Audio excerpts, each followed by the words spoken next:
Facebook, LinkedIn, Instagram running at the same time. So, welcome everyone from everywhere. Okay. So, today is a continuation of the session I held yesterday on getting unstuck. And today I'm diving into stop reacting, right? Start responding. And as you can see on the screen, for those watching the video on YouTube, I've prepared a PowerPoint. I've actually updated it with more highlights of what I want to cover today. We're going to be covering the neuroscience of emotions, right? I'm also going to give you very transformational tips that would absolutely change your life. And then if you want to access more resources and take more classes, you can join us at toyinumesiwi.academy, the Quantum Leap Academy. So glad to have you here. I see Stephanie, Mada. If you guys want to join the conversation, I want to interact, I'm going to send you some invites up to the stage, and then others can also participate via chat. Okay, let's get started. I have my notes. Okay, I have a lot to cover today. So, the first thing I want to cover is what I call the origin of reactivity. Okay, let me bring my video up and then I'll cover that, then I'll bring back the slide. Okay, for those who are watching, hi, now you can see the full screen. Okay, the first thing is the origin of reactivity. Why do we react as humans? Why do we react versus response? Okay, so when you think about a newborn, a new baby, okay, because this is a natural human response, okay, is that a newborn baby reacts, okay, reacts every time it wants something. Okay, when a newborn is hungry, it reacts. When a newborn is tired, right, cries. When a newborn needs diapers changed, right, reacts. Okay, is that when a newborn wants something to be done, okay, the language of the body is sensational, okay, and when our senses are being flared up energetically, because we are energy beings, okay, we are thinking and energy beings, is that energy and the polarity and the reactivity, okay, the senses, the nerves, when you're uncomfortable, when the body is uncomfortable, when the body is put in a space that is not ideal, when the body is put in a space that is not the ideal, okay, the body reacts. So it's natural. Okay, reactivity. Okay, how our energy, right, the energy of our body goes up and down, it's a chemical reaction in the body. I've covered this in the past and I went deeper into it in my school, right? How emotions are created. Many people think emotions are fluffy stuff. No, this is actually the most powerful force for your life. This is your energy. How you take in energy, how you process energy, and how you impact the world with your own life force, with your own energy. The world responds to you, you respond to the world. Okay. Your words, your actions, everything is that energy is the ability to do work every single day. When you're moving your hands, you're moving your body, you're saying something, is that how we move through life, right, requires us to consume energy, process energy, and then, right, also apply energy. Without energy, you cannot do anything in this realm. So the first thing I want to ground is that the body's natural language is sensational. The five senses: sense of taste, touch, right, sound, smell, which other one? Hearing, right? I said that, right? Feeling. You know what I'm talking about, the five senses. This is natural. And so when those senses exposed to the physical elements, when those senses are triggered, are activated, okay, I'm using different words now so you know what to replace, right? We tend to say trigger, trigger, triggered. Okay, what about activated? When your finger, okay, you get pricked with a pin, you've been activated. You've been triggered. If somebody steps on your toe, your nerve endings picks up those signals and sends it to the mind. So now that's the origin, but let's now go a little bit further. It's natural to react. Okay? It's mature to respond. It's natural to react. It's mature to respond, because actually responding to life requires some form of emotional processing before you can respond. So if you've not developed the skills to be in tune with your own body, to listen to what's happening, to interpret it, to understand it, and then to make a decision on how you want to respond to life, it means there's still lacking the emotional skills for response. It's natural to react. A newborn baby reacts, a 2-year-old reacts, 5-year-old reacts, 10-year-olds, right? Because it's a natural, but the maturity, where we start maturing, and then I'll bring back the PowerPoint slide in a moment, is that our ability to respond ought to be, it corresponds to an intellectual processing ability. And kids have not developed the language to interpret sensations. When we talk about communication, you communicate with reactivity, but a more advanced, mature way is to use your words to communicate the things you want in reality. But it requires a lot of intellectual capacity to be able to communicate with words. To be able to say, hey, I don't like what you just did. Okay? Right? To create boundaries and to communicate your likes, your dislikes, your wants, right?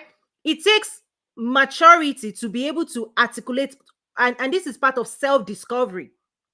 Self-discovery, development of communication skills, it requires a lot of intellectual abilities to tune in and listen to what your heart is desiring, what you want, what you don't want, what you like, what you don't like, and to choose how you want to use your energy to respond back to life. It requires a lot of skill to do just that. And that skill is something that most people have not been encouraged to develop. It requires a lot of education. Just as example, when it comes to food, we are to be educated in terms of protein, carbohydrates, fats, good fat, bad fats, oils, right? Is that there's a level of education that the world has invested in to tell you what food groups are good for you and not.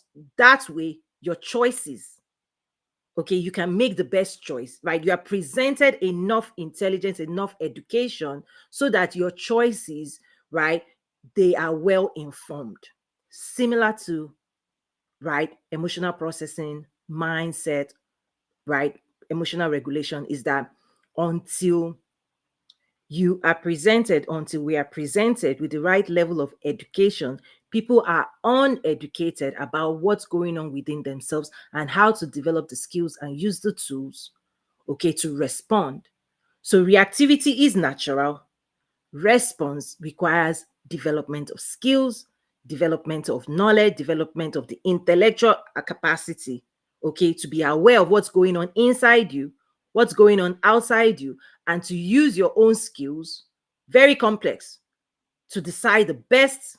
You know, when they say read the room, you have to decide, right, the best approach. So let me bring back the PowerPoint I prepared today. Greetings, I see Record Harvest. Thank you for those who are joining. Okay, we're hosting this live, and I invite you to use the comment. Let me bring up the chat space as well. Feel free to interact. Feel free to invite more people. We're going deeper. This life skill of getting unstuck. Stop reacting. Okay, start responding. Okay, and I've shared at the beginning that reactivity is a natural side of human experience.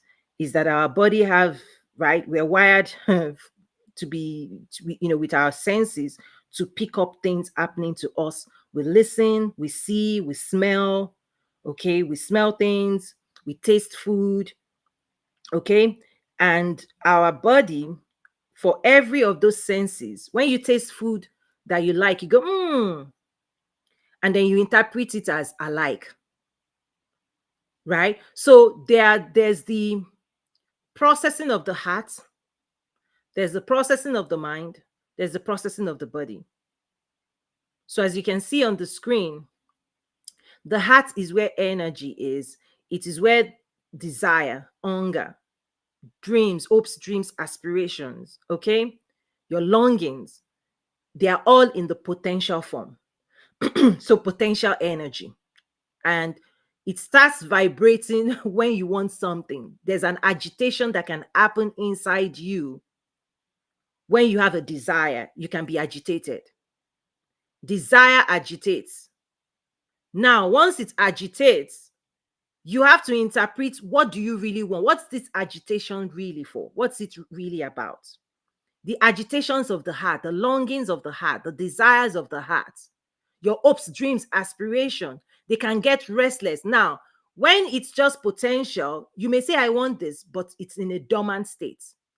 But when you activate desire, you're hungry, for example. Let's say, uh, you should eat food, right? Okay, lunch is coming. You know your body wants food, but if you don't attend to that, right, hunger, if you don't give your body food when it needs it, it will attempt to communicate with you, right? It will start the sensation. There's going to be an agitation. It's going to try and call your attention. So the more agitated you are, the more noise in your system. And if you don't know to interpret that agitation as hunger, you're not going to know what you need to do to satisfy that hunger. So there are many different types of agitation within you. Some might be hunger, some might be some restlessness, you're in the wrong place, you need to do this, you need to do that. There's always a reminder of what it is your heart's longing is. It could be hunger, it could be sleep, right? Is that the body reacts naturally when it is put in a state that is not ideal. Okay? If you are a baby, you have to communicate that somehow to your caretaker, right? To your parents. And reactivity, noise, cries, all of those things is the language of a child. But as a child grows, we are supposed to now advance in our thinking function, intellectual function, where the mind now knows A, B, C, D, 1, 2, 3. It knows how to use its words. In fact, part of the training you are offered as a child, you offer to your child is, instead of crying for your food, tell me you are hungry. Right? Instead of throwing tantrums, let me know, communicate with me, okay, what it is you want, and then I will attend to it for you. That's one of the training you give children, right? To help them mature out of the reactivity stage of constantly reacting, constantly crying, as if they are helpless, because they don't have the power or agency to go out there and do what it is they want. Because if they did, they should just go instead of crying. They should just do what the ability allows. I'm using that as a backdrop so that you understand that as a society, collectively, there's a gap in education around this. Okay, emotional processing, reactivity, how we choose to respond, because responding to life requires incredible amount of skill. And this is why oftentimes people have to go to therapists to help them, to give them the skills, okay, to slow down enough to listen to the agitations of your heart, the sensations in your body, and to speak it out, to attempt to convert those things into words that you can actually understand in your mind. The mind does not naturally understand the vibrations of the heart or the sensations of the body to give it interpretation. This is why slowing down is one of those things you need to do if you want to learn how to respond better. Right? Because there are things going on within you. Until you slow down, you can't pick up the information. Your mind cannot pick up the information because the practice of thinking, okay, the practice and discipline of thinking in of itself ought to be more intentional, and it consumes a lot of time, processing power, energy. It's hard work. Thinking is hard. Proper thinking is hard work. Reactivity is not. Is Reactivity is the inheritance. Let me bring my picture, my face back. So I explained this. I want you to get this. Reactivity is natural. Reactivity is the default. Reactivity is what you're going to do if you don't take the time to process what's going on inside you. Like, right? Because as natural as when you were born, even in the womb, you kick, you do all these things, is that your body, right? This is why dance is good, is that your body has rhythm, has sensations, your heart has vibration, where your place of, you're carrying energy, okay? And if you agitate yourself, desires, longing, as right, your energy would spill out. And if you don't control, if you don't manage it, I shared yesterday, I said energy is like fire. You can use fire when controlled and managed to cook food and live a good life and warm yourself up. Fire uncontrolled can burn, right? Can wreak havoc and destroy. Emotion is the same. The energy you carry, if you don't mature to handle it and use it to propel yourself forward, if you mismanage it, it leads to reactivity and you can get stuck. Because I'm going to share some science here. The processing of your mind, the thoughts that your mind processes, right, through your nervous system, uses your electrical circuits, your nerves, to release chemicals into your body. When we talk about hormones, okay, when you think about dopamine, all those things, cortisol, stress hormones, is that the information you allow your mind to process will create greater reactivity in your body, and the reaction is energetic.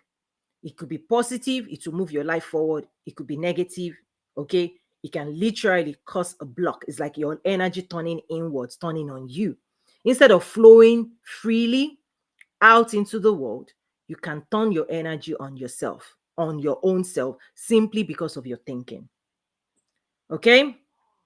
So I had to say that it's quite important. So let me see. Hi, Lisa. Good to see you. Bring you up. You can also use the chat space if you have questions, if you want to engage. Okay, use the chat space. Let me know what's on your mind. Let me know if anything I've shared today resonates with you. Okay.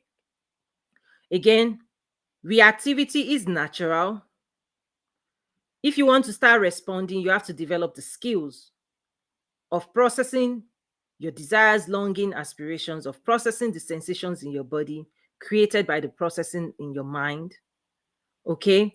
And then you need to sit with yourself, taking in all of that information, and then decide what outcomes do you really want for your life.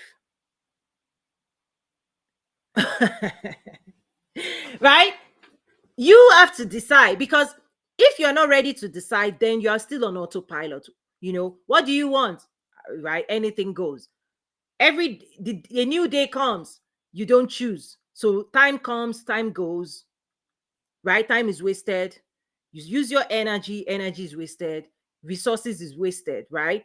Is that responding to life requires you to be more proactive about life, because part of the reaction is that you are not in control. The more you think you're not in control of your life, the more you're going to be reacting to people, primarily because you will expect other people to give you what you want. And when they don't give you what you want, you cry like a baby. Like, remember, I'm using this analogy to help you understand that a child will cry, will react to gain the attention of the people that need to take care of the child, right? The food, changing of that, all of the needs of a child is outside of the child. And for the child to have the needs met, the child has to gain the attention of the person and the people, right, that is going to do that work. Okay? Who is responsible? Okay? So once you start maturing, part of what we're supposed to know is you are not just financially responsible, you are now also emotionally responsible, intellectually responsible, spiritually responsible, to be paying attention to your own need. Because at the soul level, trust me, if you don't mature, it's still the child is still there. That's why one of the strategies is what we call reparenting. Okay, part of the strategy is what we call reparenting. If you find, okay, things you wanted that you did not get, instead of still um being agitated by what you didn't get then, part of the solution to close that gap is to choose today to be your own best parent, to take on the role, to care for your own emotional needs, to start doing the things you need to do, versus continuing to process things like children will. If somebody doesn't give them food, it's somebody's fault. If they don't have the shoes tied, it's somebody else's fault. Okay? If they don't have this, it's somebody's fault. So children don't have the responsibility for their own, right, to take care of all of their needs, physical needs, intellectual needs, all of the needs, emotional needs, spiritual needs, right? So parents take up the responsibility to care for the kids. That's the social relationship, social contract between a parent and a child. Okay. But part of maturity is the child ought to gain full agency over their own life. So, one of the challenges we have, I'm bringing back my video. Anytime I want you to read my lips, part of the challenges that we have collectively is what we say agency. Do you have agency? Do you feel you have autonomy? Because part of agency, are you your own agent to go get everything you want? Do you feel that way? Or do you feel attached? Okay. Do you still feel emotionally attached and dependent? Because attachment results in dependency. Now, we're supposed to be interdependent, but what I want to focus on today is stop reacting, start responding. Because even in your relationships with other people, okay, if you don't develop these skills, you will still be reacting to the people you are in relationship with. They will be reacting to you, you will be reacting to them, they will trigger you, you will trigger them, and that cycle continues. Okay? Versus embodying your own, being your own agent, gaining agency, being your own advocate, not making assumption that people can read your mind and that it is other people's responsibility to suit you emotionally, because it's too much power to be given to other people.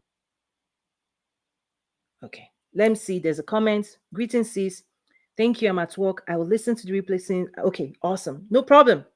Yes, we're going to leave the replay of this one out.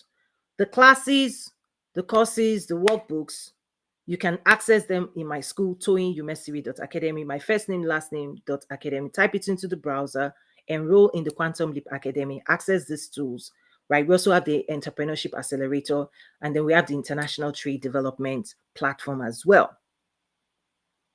Okay, I'm going to move on to my notes. I have a bunch. I have my notes here, different things I want to make sure I cover today. Okay, so I hope you're enjoying this. I hope you're taking notes. I hope this is making you think deeply. Okay, so the first thing, the origin of reactivity. Reacting is natural. It started when we were born. Okay, the body has its language. Your energy vibrates if it wants something. And if you're a child, you have to signal that to the people to give you what you want. If you want food, you have to say, I'm hungry, mommy. Now, you even say, I'm hungry, mommy, when you've been taught how to interpret your hunger and use words. But a child that doesn't know how to say, I'm hungry, will still, right? And then the mom has to be the one to have the intelligence to understand the needs of their child and then give the child what they want. Okay? My point is that as we mature, we are supposed to develop a skill where we tune, right? Where we are in tune with our own emotional needs, okay? Our own physical needs, okay? Desires, longing, aspirations, likes, dislikes, wants, right? And you're supposed to be your own agent to advocate on your own behalf. And the way you have to do it is first, you must discover your own self. You must understand the longings of your heart. You must actually acknowledge it, because one of the issues today is that many people have been trained to deny their own longing of their hearts and be tuned to the longing of the heart of somebody outside of you. And most of the time, your mind is processing and trying to figure out how to make them happy. This is right attachment. Because you are dependent on them for some source of something or the other, now you have to make them happy. And this is part of growing, something that started when you were young, that many people have not moved away with. Because when you are dependent on a caregiver, part of the social contract is, since they have the purse string, since they have the power, since they have the authority, since they have agency, since they have everything and you are helpless, it means if you want them to give you your own food, to care for you as best as they can, the social contract is you better please them. That's why even teenagers and young adults, you say, oh, listen, as long as you're under my roof, you're going to do what I say. That's a contract. As long as you're dependent on me for the money, for the food, for the roof over over your head, the contract is I'll give those things to you, but you make sure you don't disturb me. Make sure when I say jump, you jump. When I say sit, you sit. You have to please me. So people, pick that up. Right? Everybody picked it up. And part of awakening is you have to drop that stuff. And if you don't drop it, your nervous system is already trained to attempt to control life, outcomes, people, because you are afraid to displease people who you perceive have control on over your well-being.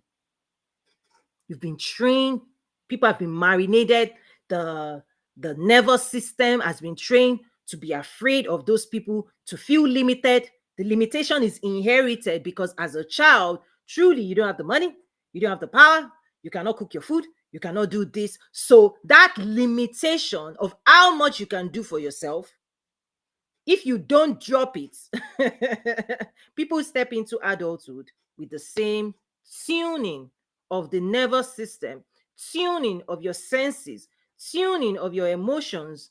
Okay, it's carried from childhood.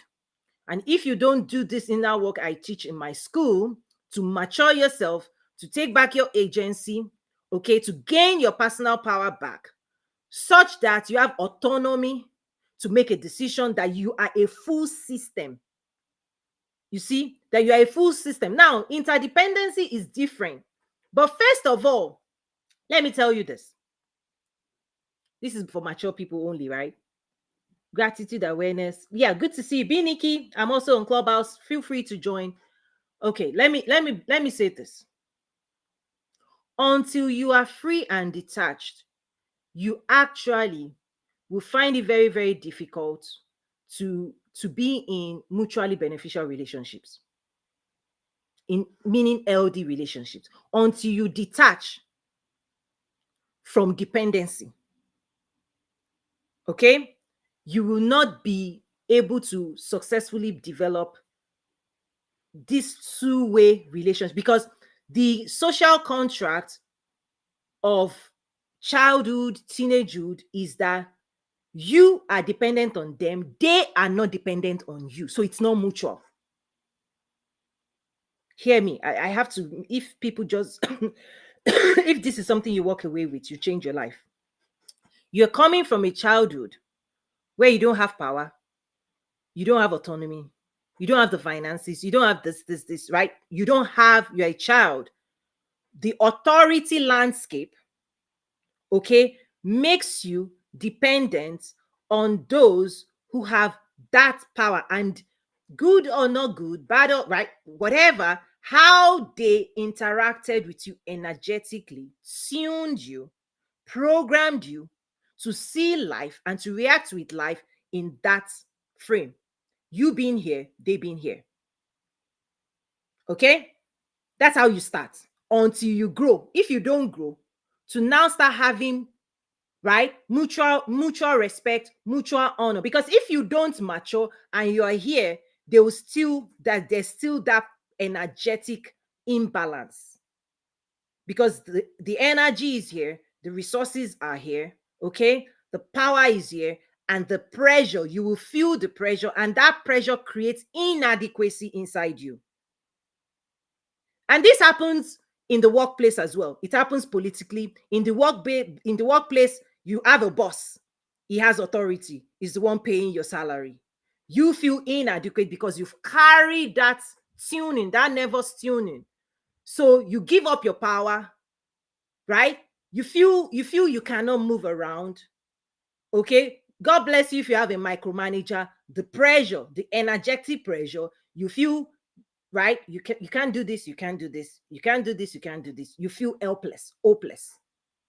Those things form imbalance that even the nervous system, particularly when it's tuned, okay, you experience it in your body, creates a lot of reactivity, this regulation in the body. This is why, but when you mature, if you grow up emotionally, you can grow up age and still and not do this work. But if you mature, you gain agency, you gain your autonomy, you develop the communication skills, you become your own agent, you can advocate for your own needs. Now you are actually better ready to engage in mutually beneficial relationship where respect is exchanged this way. This person acknowledges your power, your influence, your authority over your own life, and mutual, right? So now this is where mutually beneficial relationships come in. However, when people don't mature and they bring that dynamic into what's supposed to be a mutual relationship, there will be that imbalance. And many cultures, okay, still conditions many people to remain dependent, inadequate. Even in marriages, you see it, women, right?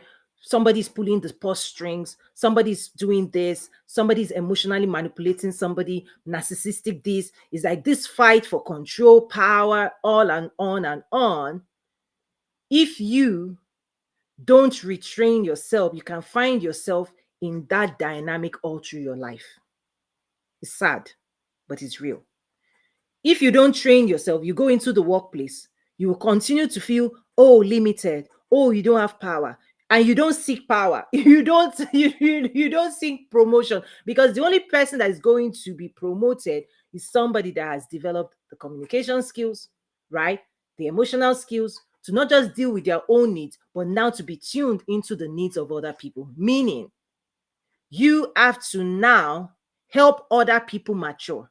But if you haven't matured, it means you don't have the ability for you to be responsible for other people's needs. So you see this politically, in the office, in personal relationship, in family dynamics, is that once you're tuned from childhood to be dependent emotionally on another person, and you carry that into a marriage, you carry that into the workplace, you carry that into life, you will find yourself unknowingly belittling yourself, making yourself feel small, and escaping places because of that regulation that started in childhood. And you'll be reacting a lot. Because now, if you don't have power, the people who have power, when they do certain things, you're going to complain. Oh, that boss is this. That boss is that. Oh, the president is this. This is that. Oh, right? Is that complaining? I say it's complacency. It doesn't change anything, but it's tied to inadequacy. Because if you have power, you're supposed to exercise your power over yourself to make yourself happy. But when your happiness, you believe it's in the hand of somebody, your boss, the government, your this, your sibling, your this, your that, The moment, and this is again, I'm bringing this attention that this started in childhood, from when you were born. It was true when you were a child. Should it still be true with adulthood? If it is still true, it's because you've not developed your personal power. You've not set yourself free. You're still energetically entangled, and your nervous system is still trained to remain dependent. Hi, Queen Pat. Anybody that wants to ask a question, you can use the chat space or chat space and also come up to the stage. Okay, so this is so important. This is so powerful. So let me bring the slide back. I'll go between those two things. So the mind is for thinking, okay? It actually attempts to interpret. So thinking, you think in the language you understand. So if you understand English, you're going to think and process things in English. Your mind, okay? Consciousness. When you say consciousness, right? Subconscious, right? Conscious and subconscious or unconscious, different, whichever way you want to say it, right? So think about the vibrations of your heart. And this is pure energy vibrations with intelligence of what it is that you desire. Okay. The body also has sensation on what you are experiencing in the physical realm. Processing these two things, like a child, a 4-year-old, right, has a lot of energy but cannot control their energy. Right, a 4-year-old, when he's hungry, will cry, right? You know that. This mind then, in maturing yourself, is that the way you think, the algorithm, the programming of your mind is what you have to work on.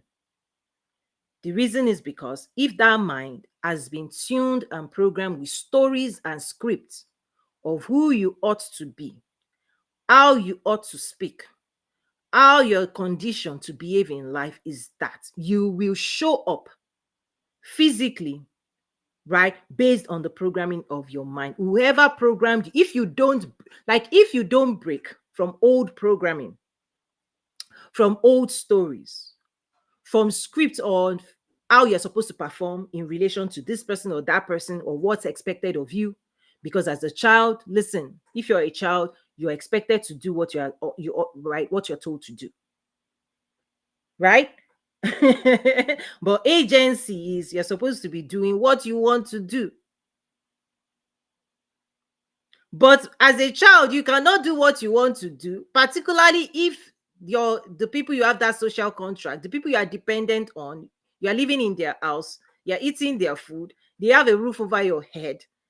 You are not permitted to be doing anything you want to do, particularly because you don't have, right, everything you need to create the outcomes you want. That's normal. That's what my point today. Reacting to that is normal because you don't have full, powerful agency. What is not normal is when that conditioning transfers into adulthood and people don't shake it off. And people don't retrain their nervous system. And people don't start listening, okay, to the longings of their hearts, to the sensations in their body, and not depending on somebody else, and not putting that responsibility on somebody else. That's where what gives birth to entitlement. Okay. The social contract when you're growing up is you are entitled because your parents are responsible. Even in the workplace, you are entitled to everything you need to do your job because your boss is responsible. And if your boss doesn't give you your computer, doesn't give you your salary, you are going to complain, you're going to react because, right, you are entitled to the social contract. Right? There's a contract, written or unwritten, that a parent is responsible for the needs of the child. And trust me, that child has to appreciate all the things the parents are doing. And you cannot be following your own needs. If the parents say show up right on time, 8 o'clock, by 8 o'clock you should be in this house, you better be in this house. Even if you feel like being there at 11 o'clock, there is cost and consequences, right? To giving your heart, it has your heart's desire, When there's a consequence for saying, I just want to be out there 11 up, and you're living in somebody else's house. You are not free. I'm bringing this up because in adulthood, should you be carrying that into, right? Because now you are the one paying the mortgage. You have a roof over your head. Why are you still afraid? Now you're earning a living. You are going to the workplace. Why are you still feeling limited? It's because the programming, the database, the stories, the script, you're still carrying it around. If I ask you a question now, all your memories of the past is inside you, and your mind reads that and they use it to manifest your current realities. So many people's bodies are still tuned with fear, limitation, doubts that is carried over from childhood. Okay. Okay. This is why this is so powerful. I'm going to bring my picture back, my face back. I want it to, anytime I bring my myself back on the screen, is because I'm about to drop something I want you to pay attention to. Why this is extremely important and powerful is that when it is time for you to now pursue your own heart longing and not living a life for somebody else, now you and God, you have a new contract. You are here to live out purpose, destiny. You want to build a business, you want to build legacy. If you haven't done this work, and this is why I created all these classes in my school, the accelerator programs, the success accelerator program, the mindset programs, the entrepreneurs academy, this why quantum league coaching.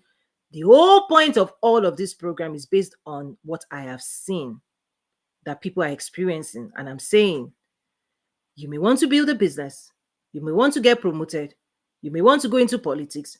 The moment you want higher levels of success and leadership positions, you've got to confront all of these things. You cannot be reactive if you're a vice president. Who are you blaming? Everybody's blaming you. Who do you want to blame? Imagine you are the president and you're looking for who to blame. Why is the economy not working? If you are looking, it's you. It's you. You have a business. Something is not working. You are looking for who to blame. Who is responsible? Who right? Yeah. The employee. That's why my book, Mindset of an Entrepreneur, I have a copy here.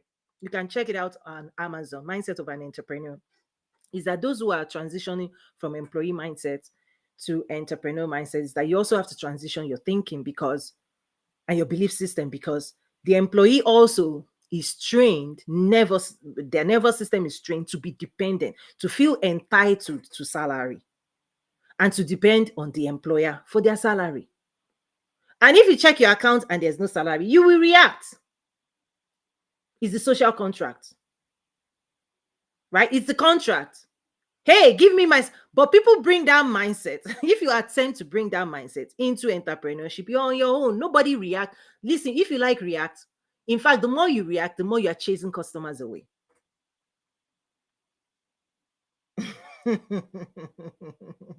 So many people have adopted a frame. They're coming from a place where they've been tuned not to be able to achieve right success in business, success in life. When I say success, I mean beyond all this dependency, right? Because wealth creation success is a spectrum. It's 0 to 100. You can be 30% in, 40% in, but trust me, the people that are 100%, 80% in, they are fully free, and they are not entangled. They are not entangled by fear, doubt, this. Who is Elon Musk afraid of? Who is Bill Gates afraid of? Who is Warren Buffett afraid of? Who is Trump afraid of? Because part of success ascension, and when I say quantum leap, is the energetic tie that is keeping you bound to pleasing to it's the image, it makes you limited, afraid, this, and it's the barrier you actually have to release yourself. It's like a balloon. You are wired for success, but you are tied to the ground energetically, and you are reacting because you don't know how to break out of those conditions. I want to, I'm going to start wrapping up because this is something deep, right? In terms of stop reacting again, reactivity, the origin of reactivity, I've shared it with you. I'm going to go through my notes and make sure I cover everything I want to cover, and then I'll wrap it up today. So let me bring back the slide. Hi, Kate, good to see you. So I've talked about the origin of reactivity. You know, whenever you want something, okay, and you feel somebody else owes it to you, it could be in relationship with the world, it could be in business, it shows up everywhere, private relationships, right, intimate relationships. Whenever you feel somebody owes you something, you feel entitled, in a way, you're going to react to them. But responding requires higher levels of intellectual processing, okay, of understanding your own needs, and then also checking in with yourself. Can you give yourself these emotional needs? That's part of your parenting. Because once you start realizing that you can energetically satisfy the longings of your heart and mind, you can then start building mutually beneficial relationships. When you start talking about partnerships, right, collaboration, those things can only emerge when you have some form of emotional freedom, because you are going to come into those relationships with your own power, with your own capacity, and you can negotiate the outcomes of your life. But most people cannot do that if they still feel weak, if they still feel tired, if they still feel limited. Okay. And then there's this loop where the information that goes through your mind, okay, creates emotions. Okay. If the thoughts are positive, you gain the power to move yourself forward. If those thoughts are negative, right, you get stuck until you process those thoughts, until you sit with yourself. And most of those thoughts, they are what we call negative emotions, but realize that it also causes energetic charge in your body. And then in the world of manifestation, we talk about your magnetism. Okay, whether you're able to attract all the good things you want in life through your own contribution, your own charge. Because if you see somebody that is energetic, that is angry, who wants to hang around that person? But if you see somebody that is happy, that is content, that is at peace, that is not agitated, that is not vibrating negativity, okay, everybody wants to do business with people who are calm, focused, right? You want a boss that is calm. You want leaders that are focused. You don't want erratic people that are reacting every single day. You want people that have the power, the intellectual capacity to respond. And so, even for you as well, realize that the world needs you to become that person for you to be promoted to higher levels of success. Okay, hi Kit, if you want to join the conversation, please come up. I'm sending you an invitation. So I'm running through my notes. Hi Kit, it's been a while. How have you been? Busy. Busy is good. Any thoughts on the topic? I know you just came in not too long ago, but any thoughts, any contributions before I go on? Well, yeah, getting stuck and reacting seems to be pretty common since we're all human. Um, so the reaction, one of the most useful insights that I've picked up over the years and try and practice as much as I can is there's an infinite number of responses to anything that might trigger us outside events, outside people, places, things, whatever. Mm-hmm. And one of those responses is no response. That I can just no, you said no response. yeah. Okay. I can just witness and observe. I don't have to engage and react. Mm-hmm. Right. And that really is when we start also thinking about fight, flight, freeze. But freeze is still reaction. Those three are still reaction. But to your point, we can consciously. For me, it's not freezing. Right, exactly. Exactly. Right. So what you're saying is actually a choice. You've made that choice consciously not to attach your energy, right, to this thought. You don't even want to you want to observe it, and you don't want to use your system to process it at all. You don't want to bring it in, because one of the things about this that is important is that we have okay, let me bring my we always have a choice, and that's what Kit is talking about right now. How we use our energy, what we use it to do, particularly what we are thinking about. Many people don't know the practice of thinking in of itself is a choice. Like once you start observing the thoughts that is trying to manifest in your present form, you have to be mindful for you to catch your thoughts. You have to be present in your own present reality for you to observe yourself, your own thinking.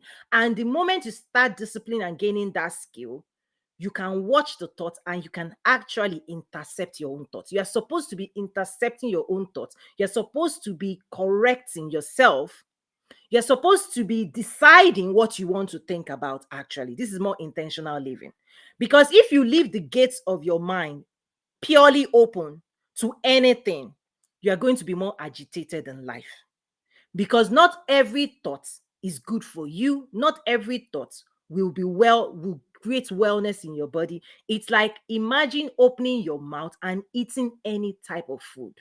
Anything presented to you, eat. Soon enough, you overwhelm your digestive system. Imagine if, today we are educated, eat 3 times a day and then snack in between. Imagine if you are eating constantly. There's a buffet of food just because there's food all over you. You're eating, and you're not resting and digesting. You're not resting and digesting. You're not giving yourself the 2-3 hours it takes to actually digest. Imagine this is what we're doing today with our mind. Just because there's abundance of content. When you now sleep at night, when your mind is trying to process and file those things, overwhelm. You wake up in the morning tired, you wake up lost, you don't know what to do with your day, and you may not be educated enough to understand that in of itself, the reactivity, the being stuck means there's a thought that you have processed and digested, okay, that is not good for you. And part of processing that is to say, what do you want that you right? There's a lot of stuff you can do, and the school has a lot of information on how to do that as well. So, yes, part of your power is exercising your power not to engage, not to think about certain things people want you to think about, because certain thoughts, if you think about them, the natural output of your mind is it will create a chemical reaction. But if once you develop the skills of observing, okay, and not just observing in general, you observe yourself relative to another, you observe the other relative to you, you observe the environment you're in.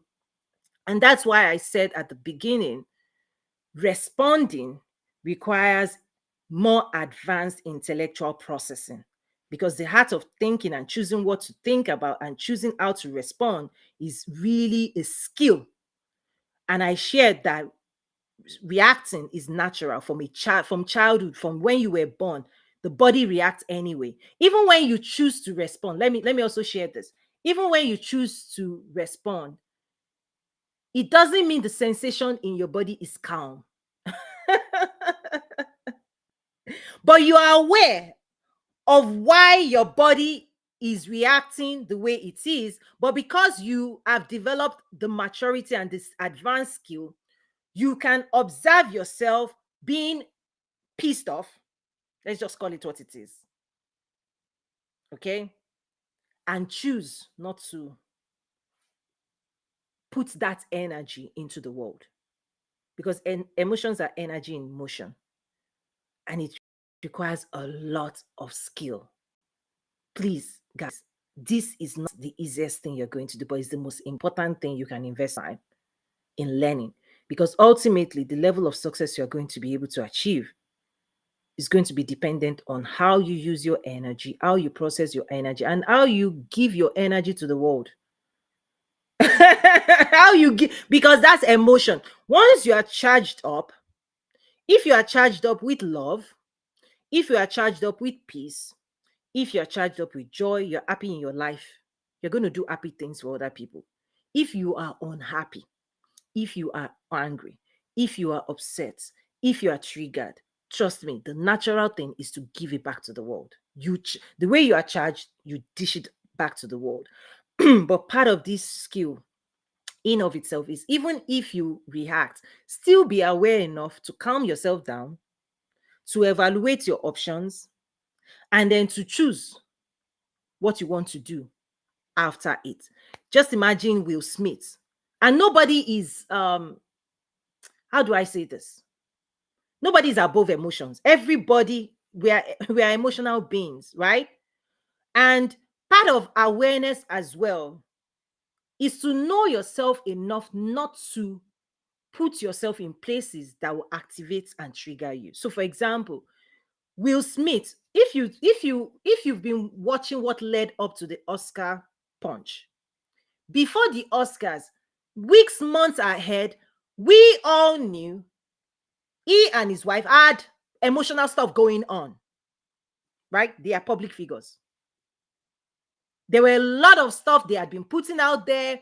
This person did this, it's complicated. This person did. So we knew that when those type of things happen, people get emotionally fragile. Okay, I'm trying to make these things just simple and approachable. Don't complicate it. We are humans. If you are emotionally fragile, you have to be more careful. One thing I always say is that, and this is something to consider, is when you are in transition, or when you're under some form of transformational process in your personal life, you have to be careful not to be exposing yourself, because you are in a vulnerable state. It's like the caterpillar becoming a butterfly. Usually nature bundles the caterpillar up, right? The caterpillar cannot be bothered about other affairs of life, because that caterpillar is undergoing vulnerable transformation. It's literally digesting the old form and coming up with a new form. And as humans, and I'm just offering this to somebody to say, there are times when you are flustered, when you are navigating life. Maybe you've just been laid off, you've just gone through a divorce, so things are happening. You're in a vulnerable state. In such a state, be aware and wise enough not to put yourself in high pressure environment that you can easily be triggered. This is wisdom. Many people will not follow it, but I'm offering it anyway. Know yourself enough. Imagine if somebody told Will Smith, with all the things that's been in the tabloid about you and your wife, somebody may joke about it, somebody may call you out, somebody may piss you off, and you are going through a lot already. Your wife did this, your wife did that, you did this, you did this, that. Do you just want to, maybe if his therapist said, do you want to just stay at home and watch this thing from the TV show, so that even if they are calling your name, you are not there to react? Can you just stay home? Because you are in a vulnerable, somebody has triggered, you are processing a lot of high emotional things in your life that one more thing could flare you up. Maybe if his therapist or somebody has advised, he may not have. That's why I said some people, you give them wisdom, they won't, right? Somebody may have offered him that, stay away, go somewhere, right? Because eventually, when that stuff broke out publicly, he now had to go and take the break he ought to have taken before. He now had to confront and process his life. And now he came back with a new movie. He reacted. And so reacting is part of life. And wisdom requires us to slow down, be kind enough to ourselves, also not to be putting ourselves in vulnerable situations. Don't pick the phone call if you don't need to pick it. Don't talk to people who trigger you constantly on you until you gain some form of your power back. Because there are certain times you keep being pressured, you keep being bombarded. You have to sometimes pull back, go and rest, do inner work, do the work, so that you can come back stronger. It's still part of this processing. But when people don't spend time to process and interpret and suit the needs of their hearts, it's actually easier to be triggered, and you fall back into that pattern, because that pattern, okay, is part of being a child growing up on, and you can default back to it. So wisdom also means there are times you just say, you know what, not today. You're not in the emotional state to do this or that. Just go sleep. Just be aware enough. Because when you're not wise, you keep saying, let me muscle it through. Muscle. Well, when somebody now shows up, says something, you're not in that space where you can respond, you react. And oftentimes it could be negative, right? So I just put that out there for somebody who needs to just gain that freedom, that you don't have to do things. Even Jesus, they'll say, "Oh, Jesus, come here." You say, "No, come there." What will people say? Let them because what will people say is still the entanglements, right? Where you are living your life to please other people, but if the longing of your soul needs to be well and at peace and rested, but somebody will say, okay, you have to do acts in certain ways for them. But again, it's a social contract. Depending on who you have those contracts with, you decide. Okay. Keith, any other comments? Yeah, when you on a circle back, you were saying that sometimes we think and we think and we think and we think, chronically thinking. That is often one of our sources of being triggered. Yes. Because our brain has a natural negative bias. So there's an old poem that crossed my path years ago. I don't know who the author is. I've tried to track it down. I thought it once was Don Blanding, but it's not. But the poem is called "I Think." I think and think, and I think that I think, while little wheels whirl and little lights blink.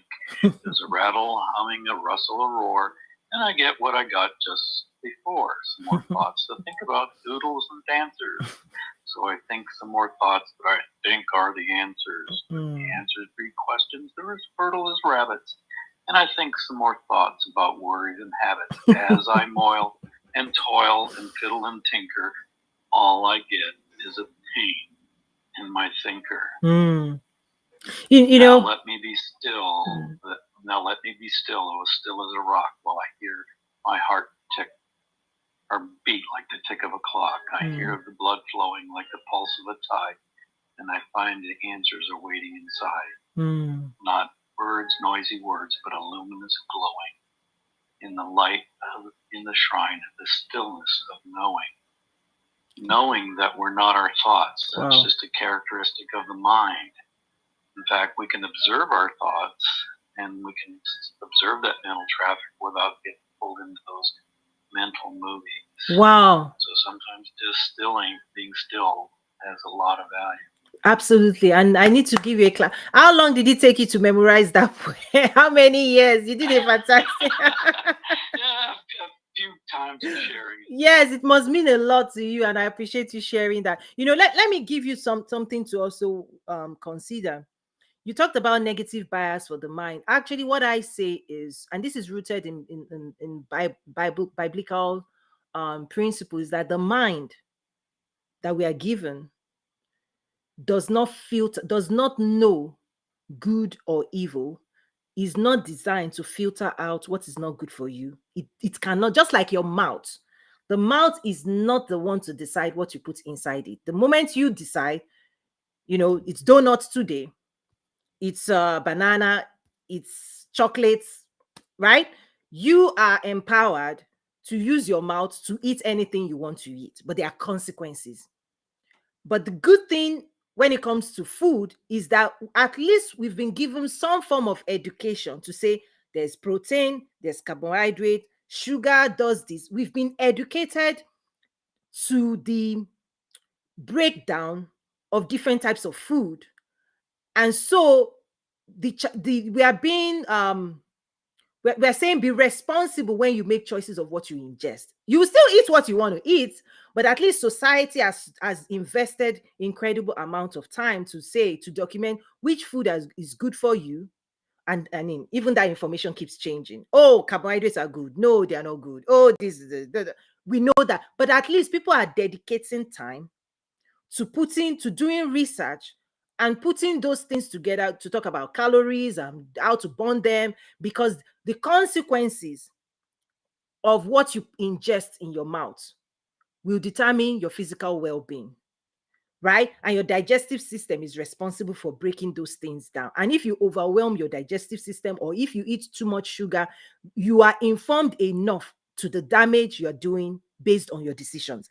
At least that's much society has done. Now you can take that knowledge and make it more professional, advanced, and people go to school to study nutrition, right? Nutritional scientists, all of that. But at least the fundamental education about the right food to eat your fruits and vegetables, colored food does this, right? That has been offered to man, to society. If we realize that even more important to your well-being is the information you expose to your mind, or you expose your mind to. Because just like your mouth, the mind is a digestive system. It processes thoughts. Okay? And unfortunately, unlike the digestive system, the food digestive system, the mind does not have an outlet for bad thoughts. That's why it gets stuck in your body. If you eat food, it knows how to extract nutrients, energy, takes it to your cell, and the waste matter, it has an outlet. Pardon me, I'm trying to be graphic with I'm an author. I'll use words to paint a picture in your mind because I want you to see how serious this is. This is. However, the mind that we have, that we've inherited, number one, does not know what is good for you or not good for you. You are responsible for whatever you ingest, for whatever you expose your mind to. And very soon, your mind will manifest, will create first in your body the equivalent matter, chemical energy, will charge you up with your thoughts. This is the first place where thoughts become matter. Through your nervous system, your nerves, right, has electricity, and it will create, right, a chemical reaction in your body that releases real stuff that is passed through, that charges you up and gives you the ability to perform, to create, right, the equivalent output of the thoughts of your mind, the thinking of your mind. Now, here's what happened. If you think about the things you want, you have the ability to create the things you want in your body. But when you start thinking about things you don't want, there's no outlet for that. The moment you start thinking of things you don't want, this is the birthplace of fear, of limitation. You don't want fear, you don't want this, right? But you are programming yourself with scripts and stories that what you don't want, right, you are producing in your body. And so worry, anxiety, limit, all of these outcomes, they are things you don't want, but the mind does not have a filter. It doesn't filter it. What it does is it creates the chemical, and now it sits in your body. You are the one responsible for processing that information and realizing, oh, the body is agitated. The body is in a state. I don't want it. How do I process this? Because now to correct it, you have to think another higher thought.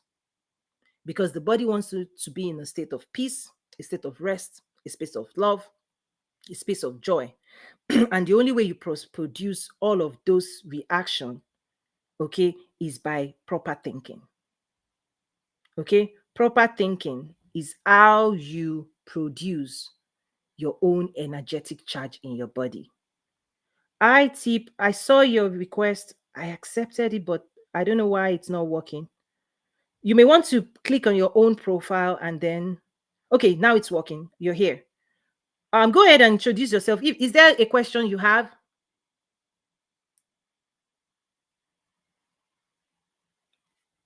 Do you want to on mic?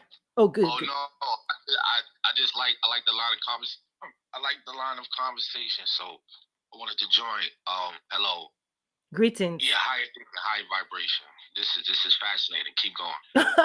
we're in the, I'm trying to wrap up, but obviously I know sometimes it gets really excited, so I'm going to keep this on for a little while. I love the excitement, so thank you for bringing some. Okay, Dr. Claudine, so people are coming up, they want to engage. Okay, so I'm going to keep this on. I have a question. Okay, good. Let's start taking questions. Dr. Claudine, please start with your question.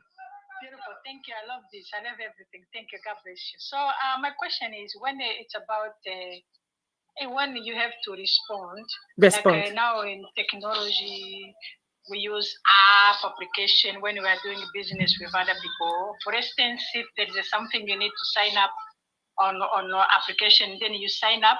You sign up, but the system, to the other hand, doesn't show that you sign up. Show that you didn't sign up.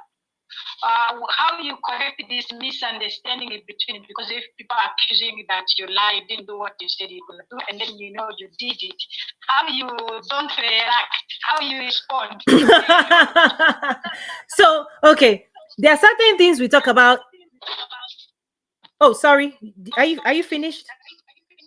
Yeah. Sorry. Yes. I'm finished. Let me go to the mute. Oh, okay. So this is quite fun because in the computer field, I have a background in computers, and we used to say human computer interface.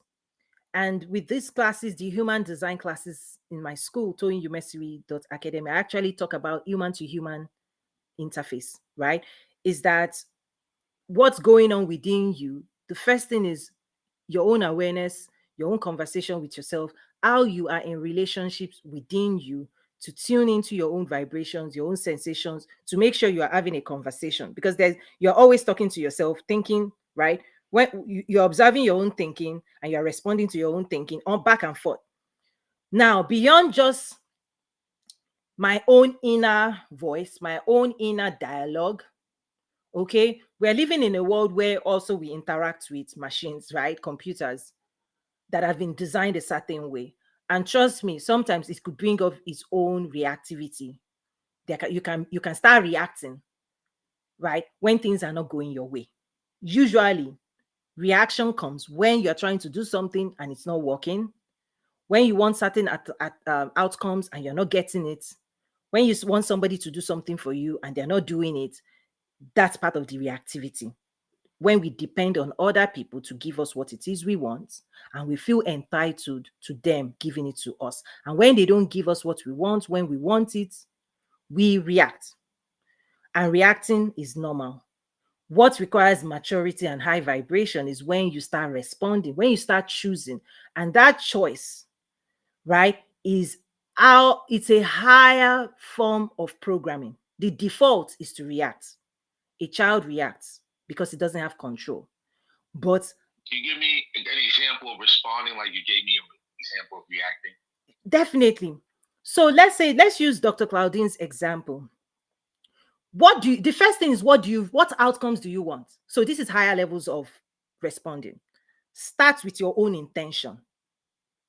Okay? Because reaction doesn't help you. We know most of the time that when you react, you are likely not to get what you want. You just piss off somebody else.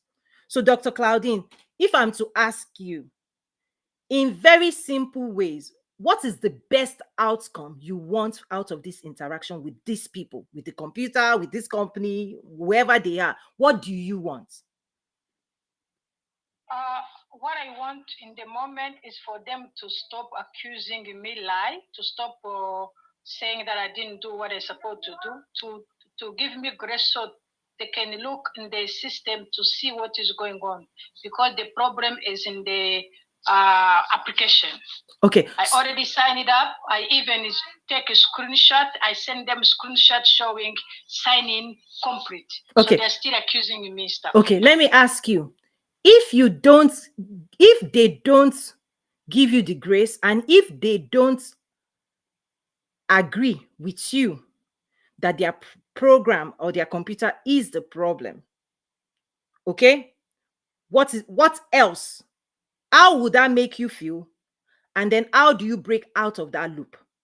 Because you cannot control. You know what you want, but trust me, you cannot control, right, their outcome, because they also have what they want. So let's say they don't give you what you want. What would you do? What are the consequences? Are you going to lose your money? Right? What's the consequence if they don't give you the grace?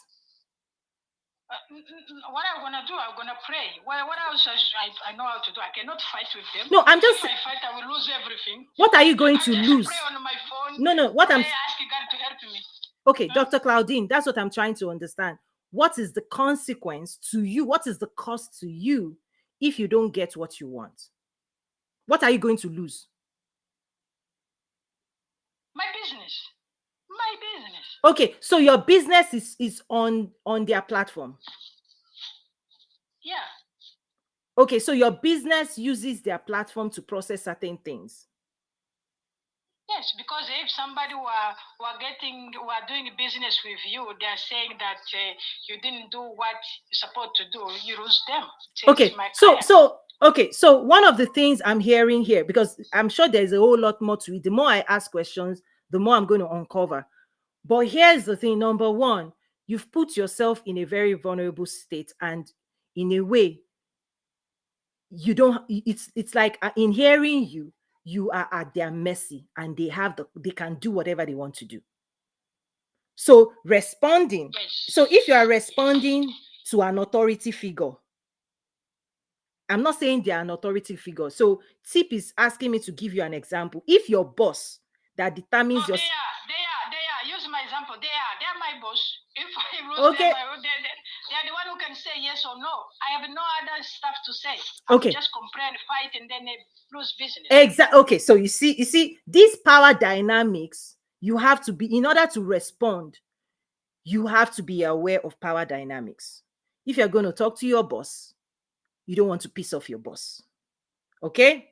If you're talking to a parent, right? Anybody that has power.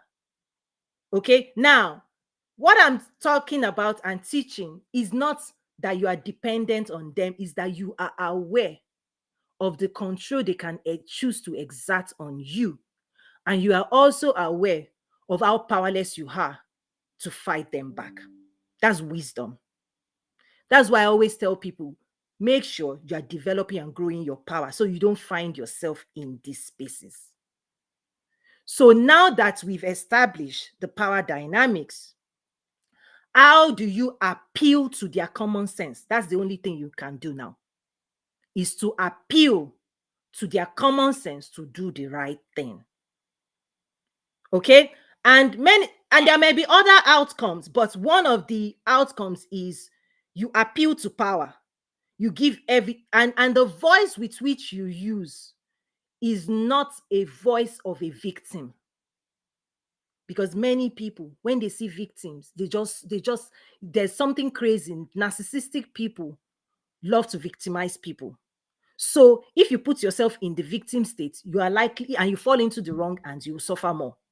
So I don't encourage people to feel victimized. So that's the first thing you have to wash away from your system. You are energetically charged already as a victim, but you're not a victim.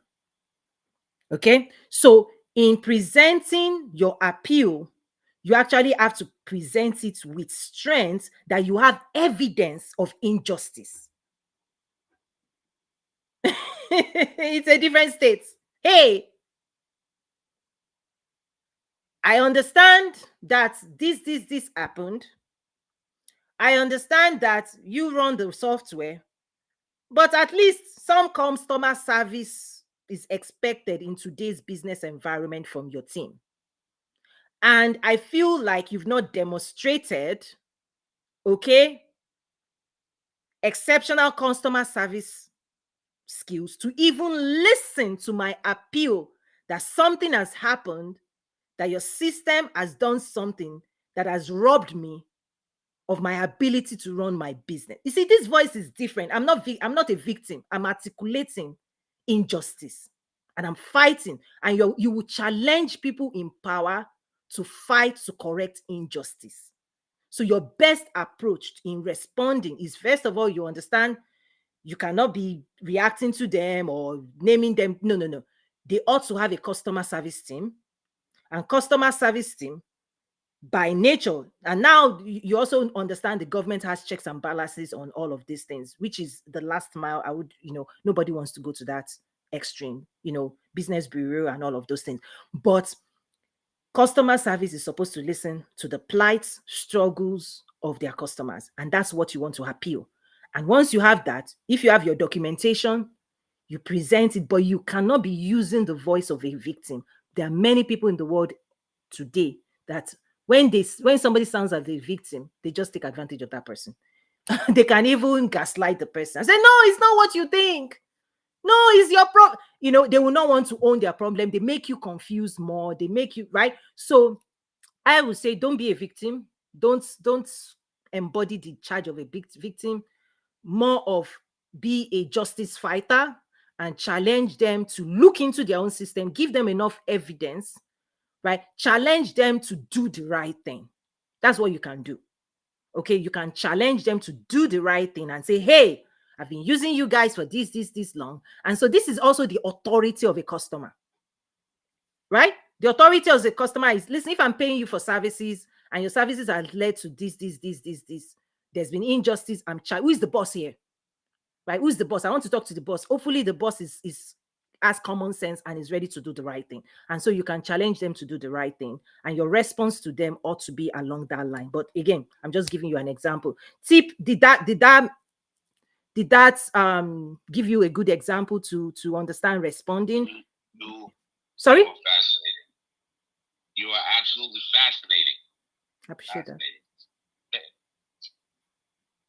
Yeah, because if you don't know power dynamics. You hear what I said? Yes, sir. What did you say? You hear what I said? You said I'm fascinated. I said thank you. Thank you for the compliment. I said I'm smitten.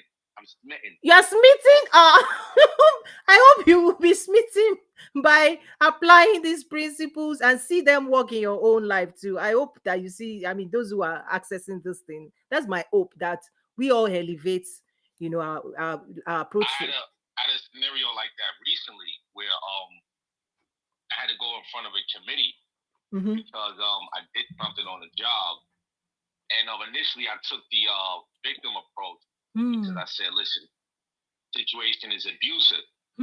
So they had a posture towards, like you said, they had a posture towards me as if, like you said, the narcissist. And then I flipped it on them. And then I went to like the contract. And I said, listen, the contract is this, and breach of contract would not allow us to maintain integrity. The entire attitude changed. Yes. Because if a shark smells blood, they're coming to bite you. This is higher level stuff, right? That I'm putting out there. If you're swimming with sharks, okay, if you're swimming with shark, if you are bleeding, quickly bind your blood, like quickly take care of your emotional wound. That's why you need a coach, you need a mentor, you need to be fixing yourself. Many people are coming into the marketplace with wounds, and you are speaking to sharks. They will just eat you up. You're not protected. Wow. They will eat you up. And you'll be crying for mercy. Dr. Claudine. You'll be crying for mercy. Which mercy? The marketplace is not a merciful place. Dr. Claudine. No mercy. Yes, Steve. I'm in love. I love Dr. Yeah, in love with Victoria. No, I'm in love with the information. With the information. If I'm beautiful, let me pick up this one. I'm coming back. Okay. Wisdom is delicious. Wisdom is delicious. Yes. Is it me or Dr. Claudine? Sorry. Okay. Oh, she had a phone call. So what I was saying is wisdom is delicious, because responding again requires a higher level of programming, awareness, higher consciousness, and you have to factor in your own needs, the needs of the people you're engaging with, the needs of the society. But most times, you remember at the very beginning, I talked about reactivity is a natural processing of humans. And it started from when we were in the womb. A newborn baby does not have the language to communicate, to think, to process, to articulate, right, what they want, what they need. So a child, a baby, will continue to cry. Why? Because the control, everything the child needs is outside of the child, right? And this is the contract, the social contract between a parent and a child, is that you give me everything I need, and then I make sure that my relationship with you is pleasant. I don't displease you, right? I respect you, I honor you, I defer to you, because listen, you are the source of all the needs of a child. What I also shared at the beginning is oftentimes people grow into adulthood without breaking that contract. And so there's constantly your nervous system is tuned for you to always be dependent, to be afraid, to feel limited, to feel in doubt of yourself. This is the child in us that has been trained to depend on the parents, to not have the money. The parent has the money, you cannot drive the car. You have to depend. And that programming for the first maybe 18, 20, I don't know, depending on your upbringing, for at least the first 20 years of people's lives. You also go to school, your first degree, you are dependent on the teacher for A, right? Is that many people have been immersed and trained through the training of the traditional system, the traditional family. It tunes and trains people's nervous system to limitation, fear, doubt, entitlement. That's the natural. Unless you were raised by parents, successful parents that try to prepare you for the real world, because that tuning does not prepare you for the real world. That limitation, fear, I'm the parent. You will just be a subject of the world, because the boss will now lord over you. Society will lord over you. Culture will lord over you. Politics will lord over you. You will find yourself at the bottom of the power rank in the world. Anybody for their first 20, teachers will lord over you. Parents lord over you. Everybody, you will find yourself at the bottom of the rank, power ranking in the world. Because those who rise higher are the ones who got their freedom, right? Who got their agency, who know their authority. How old are you? Sorry? How old are you? I'm in my 40s. But why are you asking? Why am I this wise? Or why are you asking? You're wise. No, you're wise. You're truly wise. I'm very impressed. Listen, if the day you decide, I'm not trying to inundate you with compliments, but this is great. Listen, I know how to receive state of awareness. I love it. I know how to receive compliments. I know how to receive love. I know how to receive accolades, claps, and I know how to dish it out. I know how to honor people. I know how to, which is what I'm saying. When we set ourselves free, we will have mutual respect, mutual love, mutual honor for each other, and we will receive and dish it out. Many people cannot receive love. Many people, you are taking me into, I don't want to go into, there are many things of trauma and childhood. Stay on track. Okay, so let me stay on track. Let me stay on track. So part of the social contract is, let me promise you this. The day you decide that you want to be free, that's a decision.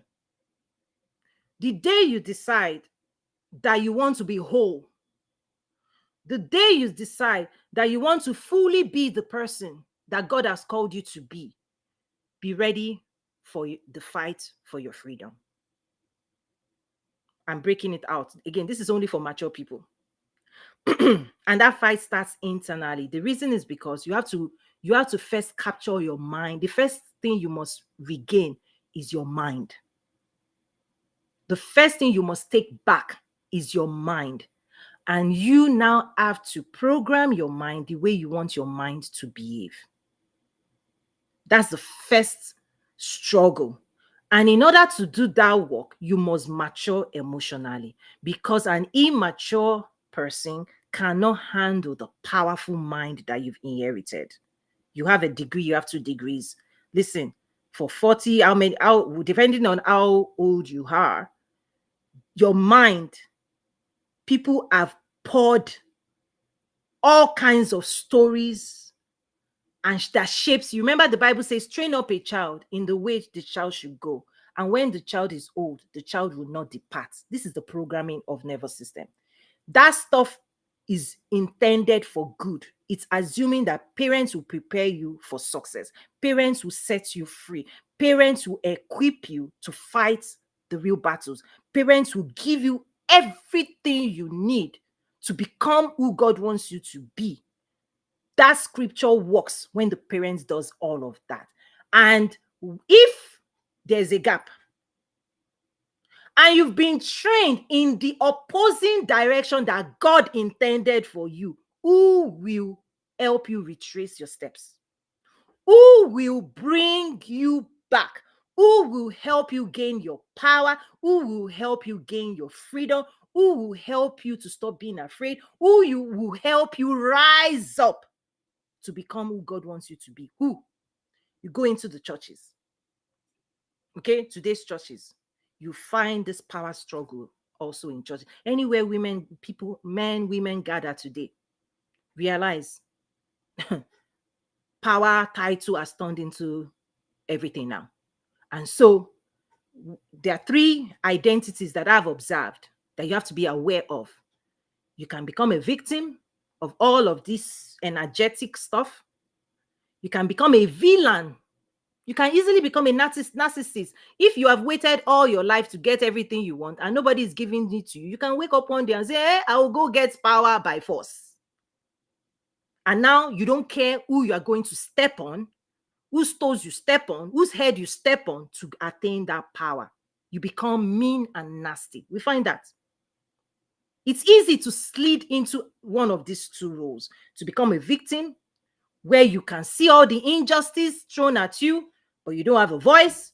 You cannot articulate yourself. You cannot negotiate with life. You are in a relationship. You are in marriages. You don't have power. You don't know your contribution. Everybody's telling you, society tells you, oh, the social contract is you are going to be controlled. Anything they want you to do, just you are in performance mode to please anybody. But yet your heart is unwell.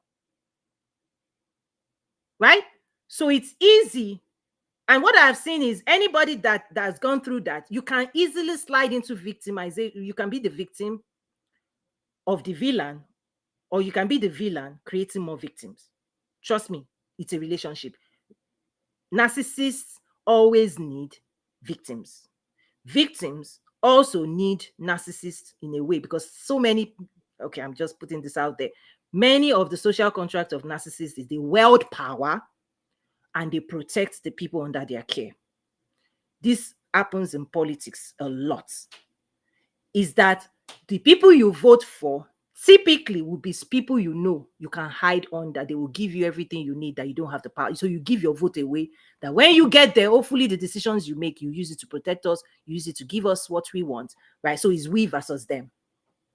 And so people who demonstrate this capacity to bring power, bring influence, bring resources, typically, now you're supposed to do it for good, but we know where the world is today. How many people even talk about the poor, the hungry, the needs of the society anymore? No, it's me. I will do this, I will do that, I will do that, I will do that, I will protect, right? So it's a narcissistic campaign, right? No heart in it, no compassion for people anymore, no justice in all of these things anymore. But again, just watch out for that. So technically, those who have been victims of all the sufferings will pick who will fight for them. So victims always need a fighter, and most fighters can be narcissistic. You can't be a fighter if you don't have some form of a little dose of, listen, it's what I want. I don't care what you want, and I'll get all I want. What those I observe, those who are victim, they get fighter, they win, they become powerful, and then they victimize other people. It's ridiculous. Yeah, no, because it's an energetic charge. That's why I said. Well, that's not always the case, though. You have examples of people who. I'll give you that's the third. Yeah, that's the third personality. So there's the victim, there's the narcissist. They all both have relationship. The third version are people who go through those same things. They chose not to be victimized, and they chose not to be a villain. They become a victor. It's a choice, right? It's a choice that three people can go through the same situations in life. One can say, oh, this thing, oh, you're so mean, you did this to me, you did this, right? And become powerless. Another person could say, hey, you did this to me, I'm going to show you, I'm going to fight, this. Because one thing I also say is, when you see two people running, don't assume they are running for the same reason. One person can be running into a future that they desire. Another person could be running away from the past they don't like.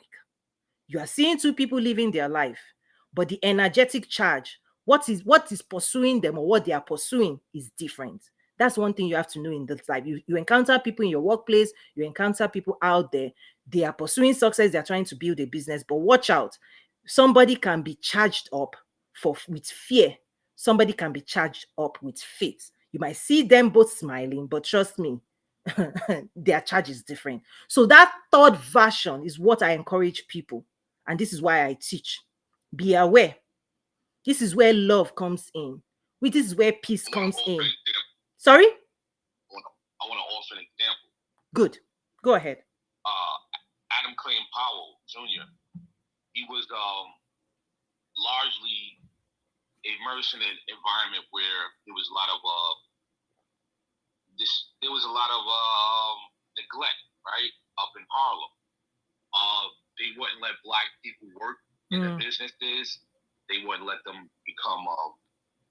They wouldn't let them work in hospitals, and they were kicking people out of their homes because of like non-payment. So essentially, that could be an example of victimization. And what he did was he confronted it. He confronted it in a way, I guess, that you're describing, the way of power, by demanding some type of compensation, recompense. Yeah. Recompense, correct? Right, reconciliation. And he created the he with his team, they created the what do you call it, the rental, get my mind, protections for renters, right? You can just kick families out of the street. Rent stabilization. He also created an environment where they demanded to work for people, Black people. So like this example of a person in a victimized state who took power and did the right thing with his power. And like you said, people were marching for different reasons, right? But they all came together for a single purpose. There was a lot of achievement. Absolutely. I think something happened here in this United States that we need to look into. Right. Because people often say to Black people here, don't be a victim. So let me It's precedent. You understand what I'm saying? Absolutely. It kind of bothers me when people say, stop being a victim. No. Okay. See, listen. Injustice always creates victims. I want to get to know you, Toya. You can follow me on social. Like, I appreciate it. So let me. We gotta talk seriously. Okay. Let me bring some spiritual psychology into this. Society, particularly the way it's structured, always creates victims. Now, the two people that make it out of victim are the villains and the victors. And trust me, from a spiritual psychology standpoint, God always likes to promote victors into leadership because they know what it feels like to be a victim and they try to protect other victims. When you think about the Bible, David knows how to be forgotten, right? Joseph knows how to be for the injustice of the system that came against him when he was in Potiphar's house. Okay? And through it all, he also knows how brothers can completely derail, right? Through it all, at the end of life, God promoted him into the prime minister's space. And you could hear his conclusion when his brothers then came. He said, you meant it for evil, but God meant it for good. People who have that perspective on life, that knows that through it all, God makes everything to work out for my good, is that God always likes victors to be in power. Trust me. What do you think about Patrice I Lumumba? I don't follow those. I don't even know who you're talking about. But here's the key. Spiritually speaking, guess who the devil loves to put into power? Bible says the people cry when wicked people rule. Two types of people always fight for power, right? The villains and the victors. Sorry? Patrice Lumumba, for information, is a Congolese who fought for independence. Okay. He's the one who Congolese, RDC, the Congo which used to be called the Zaire in Central Africa. Okay. So he was killed. He was killed by his friend Mobutu Sese Seko because he was betrayed. Wow. Betraying of people, brothers. Right. Yeah. See, everything I'm sharing right now. Once you tune to this type of information, you start seeing it everywhere. Now that you are aware, this is what I talk about, higher consciousness. You cannot be clueless. People are running through life, moving through life without this type of wisdom. Please, The world doesn't run on your own principles. Your job, part of spirituality, is to seek wisdom and seek knowledge so that it's like you are in the highway of life. Understand the rules that govern reality. Don't come up with your own rules. Your rules may not be working for you. Oh, you might make some certain assumption. Oh, this person will do this for me. This person will do that for me. Oh, this is what I need. Okay. Bible says there's a way that seems right to a man. The end is destruction. You might be making choices that seems right to you. You're picking this job. You're picking this spouse. You're picking this based on your own limited intelligence. You're not seeking spiritual wisdom, all of those things. The person who knows tomorrow, the person who knows 20 years from now, who you become, who that person become, you're not seeking his face. Many people are moving through life with limited information, limited education. When I say education, it's not just your degree. Your degree doesn't educate you about your own well-being. It doesn't educate you about your own greatness. It doesn't educate you about your own life force, your energy. It just puts you into some form of limitation as well. So, like my appeal to people who God is calling to come higher. The higher version of you must be wiser, must be in tune about yourself, about other people, because most of this reactivity is tied to ignorance, not knowing what's going on within us, not knowing what's going on within other people, not developing the skills to navigate life in a way where you get everything you want. Because ultimately, if you are on the highway and you are driving and you're going to a destination, or if you are on a soccer team and you are on the field and you want to win, there are certain conversations you shouldn't be having. There are certain arguments you shouldn't be engaging in. Understand the rules of the game you're in. Develop the skills that will make you superior so that you are winning that game.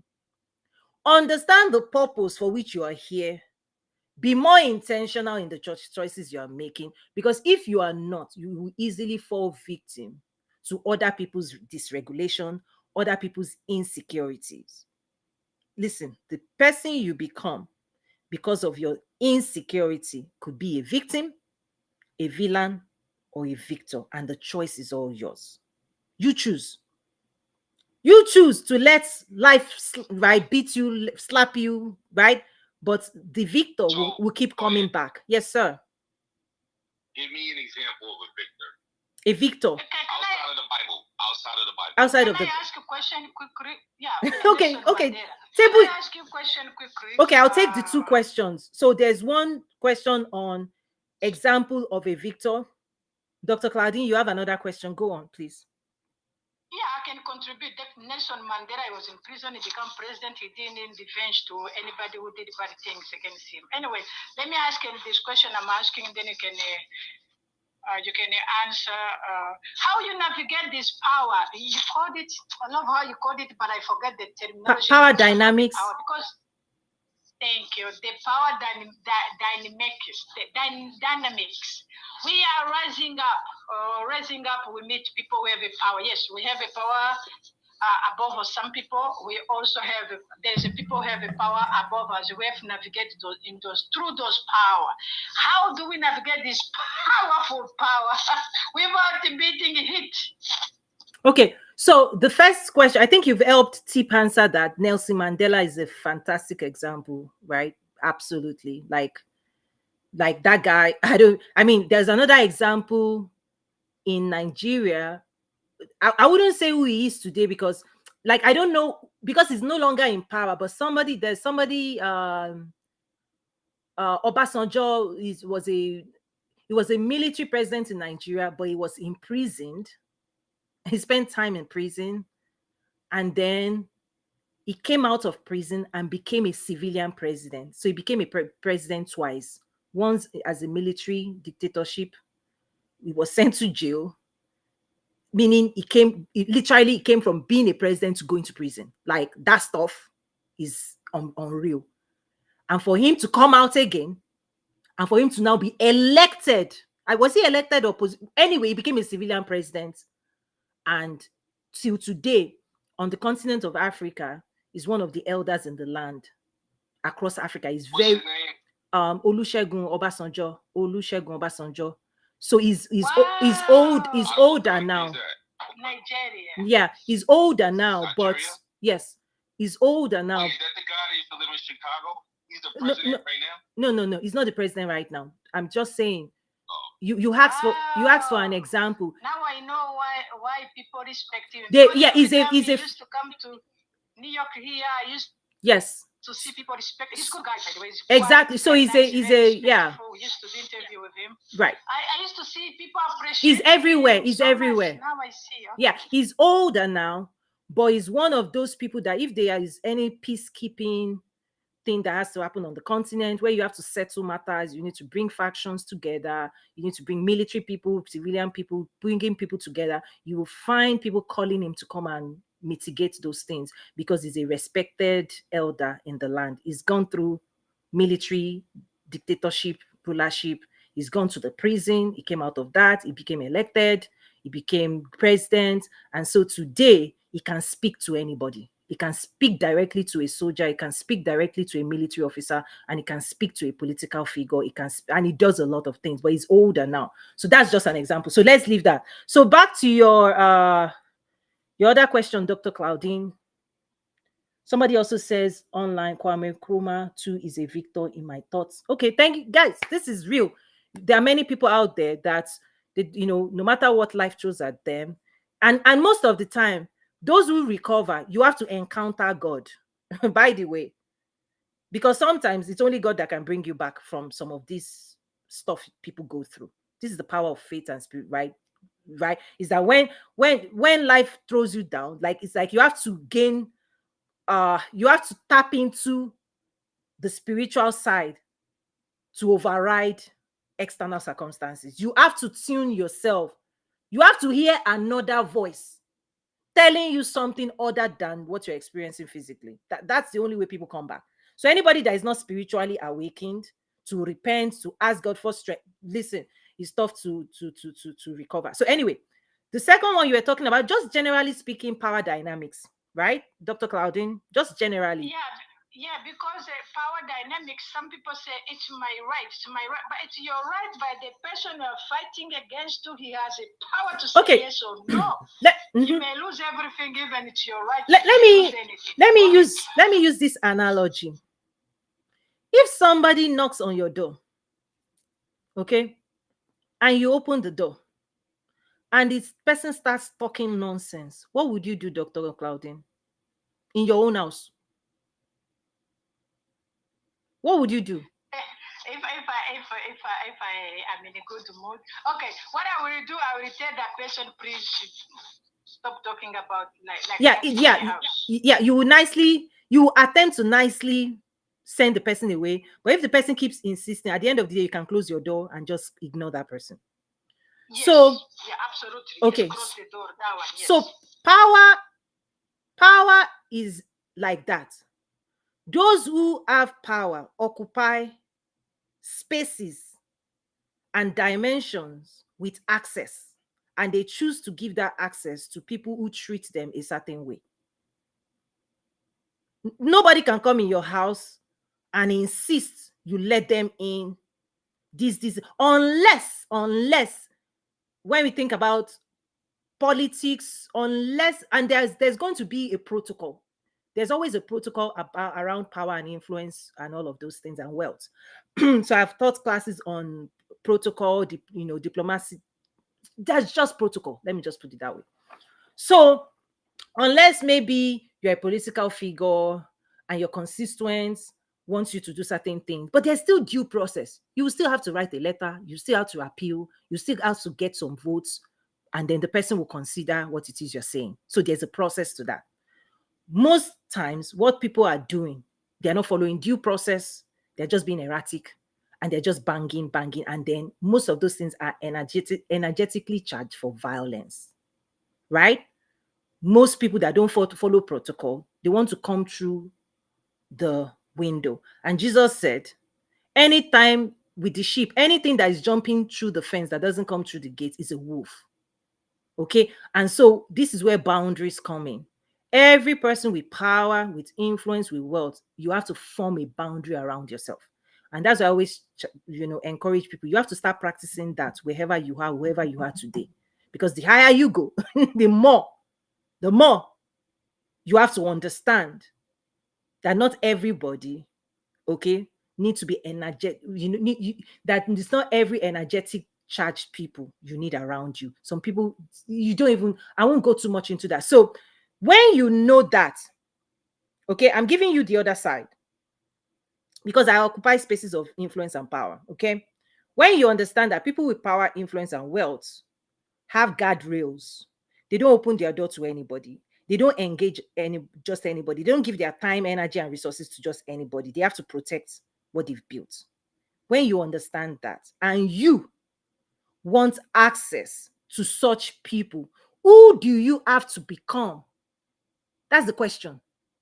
Who do you have to become to be permitted into the palace of a king? Yeah, think about that. What type of people do God call closer to himself? Because if God starts drawing you closer, guess what he's going to do? You have to be pruning. There are many things God cannot deal with. You see, emotions, getting unstuck, stop reacting, this. Let me give you an example. In the Bible, Moses went up the mountain to get the 10 commandments. When he was coming down, what did he do the first time?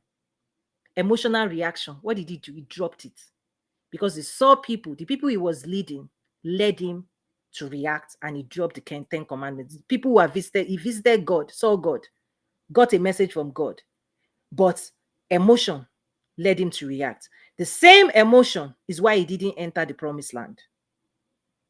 Reactivity. So it is normal.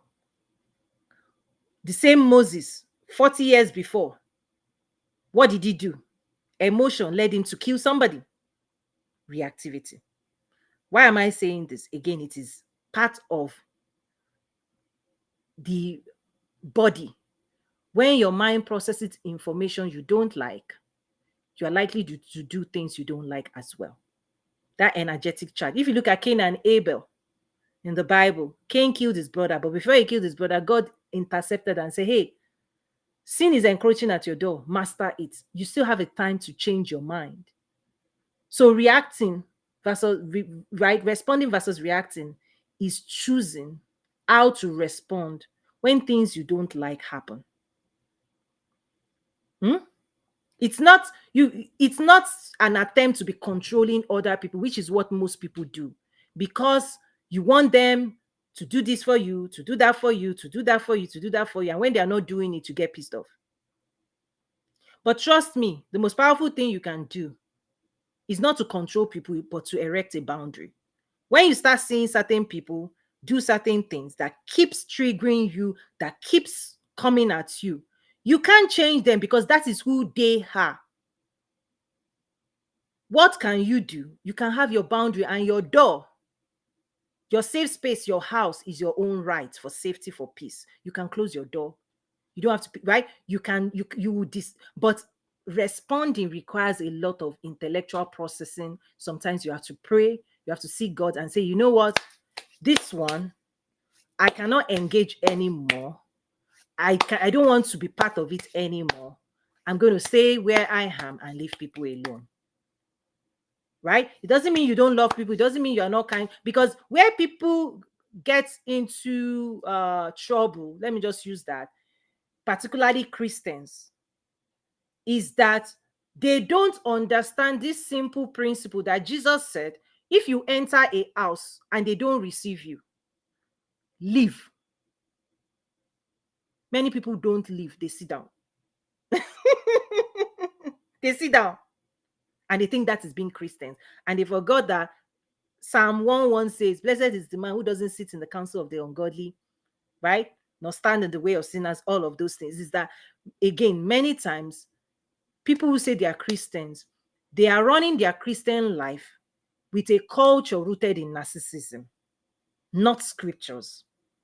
Because the day you start evaluating scripture for yourself and educating yourself through the word of Jesus, the Old Testament, the New Testament, you read it and understand it for yourself, you realize that many of the things people are permitting is not in the Bible. People came up with that stuff so that other people can suffer. So that there can be victims and villains. Imagine certain cultures, the only thing that holds that culture up is what I just shared, victims and villain. There's always a victim, there's always a villain. There's somebody bowing, there's somebody ruling. There's somebody dominating, there's somebody in pain. Somebody has to be inflicting pain for you to be more Christian. Endure the pain is the sermon of the day. Tolerate nonsense is what they tell you to do. The more you tolerate and endure, the more Christian that you are. They will preach it for you. So guess what? Preachers and pastors keep perpetuating craziness. Politicians go wild. Okay? Businesses torment people in the land. Why? You are Christian. They think being Christian is being passive. No! Being Christian is being active, fighting for justice, calling out the truth, because the word of God is sharp. The truth will set people free, lies hold people down. So you find yourself in a society where Christians are the most passive people in the world. Can I ask you a question, Toya? You want to ask me a question? Please go ahead. Can you communicate this message without using religion? Can I communicate? Let me answer quickly. No, because let me answer, Dr. She- Claudine. Let me answer. Don't worry, I can respond. It's okay. And the way I will respond, I understand what he's saying. The reality is that whether it's religion, whether it's spirituality, whether it's Christianity, in of itself has become a weapon that's been weaponized in certain spaces for injustice. And rightly so, many people in the world find it distasteful for religion to be put in their face. So I understand that, I respect that. Having acknowledged your side, which I'm assuming that's where you're coming from, I also want you to acknowledge my side. Okay, so I understand what you're saying. I get it. Religion has been abused. In the name of religion, all kinds of atrocities has been committed in the life. So I don't blame anybody that says blah, blah, blah. I get it. But this is my own side of that equation. Is that the only reason I've been set free and I have the power and the wisdom to do what I'm doing is because of Jesus' blood on the cross of Calvary. So I'm not going to deny that. I'm not going to mute that. I'm going to, in fact, today's session is in celebration of that freedom. And I'm equipping and empowering other people, particularly Christians, to stand up and set themselves free and start responding actively to life, not to be a victim. So there is no power in what I'm saying if I don't put Christianity and scripture, because the things I am sharing, you can find it in scripture. Now, what I also try to help people understand when they come into my spaces is many places that talk about manifestation. The first thing they do is they tell you universe, they remove the role of God. I put God back where it is, because there is no way I can explain to you the human design, your heart, your body, your spirit, and so when I tell you to engage it, that I'm going to eliminate. God is in the midst. You didn't create yourself. Imagine the car that you are driving. There is a logo on that car. If it is BMW, it came from the factory of BMW, Toyota. How dare us say, oh, pray to the universe. This car was made by the universe. No, there's a location and there's a person and there are people who put that car together and they put their logo, they put their sign so that you will never take credit for what they created. You cannot say you created your own car. You bought the car, but please, there's a location. And God did the same for his humans. There's an emblem, a sign within us that we belong to God. Now, you can want to deny it and say this and say that. That's okay. But I'm not going to deny it. I'm not ready to deny that. So I appeal to people who join me to say, listen, if what you want to enjoy is a place that doesn't say God, that doesn't say Jesus, that doesn't reference the Bible, I'm not that territory. Because everything that I do, in him I live, I move, I find my being. All of this wisdom, if you want to know the source of my wisdom, I will give God the full credit. Okay? So that is my home. While I understand that in the name of religion, listen, I understand. The Catholic, oh, trust me, history is laden with humans.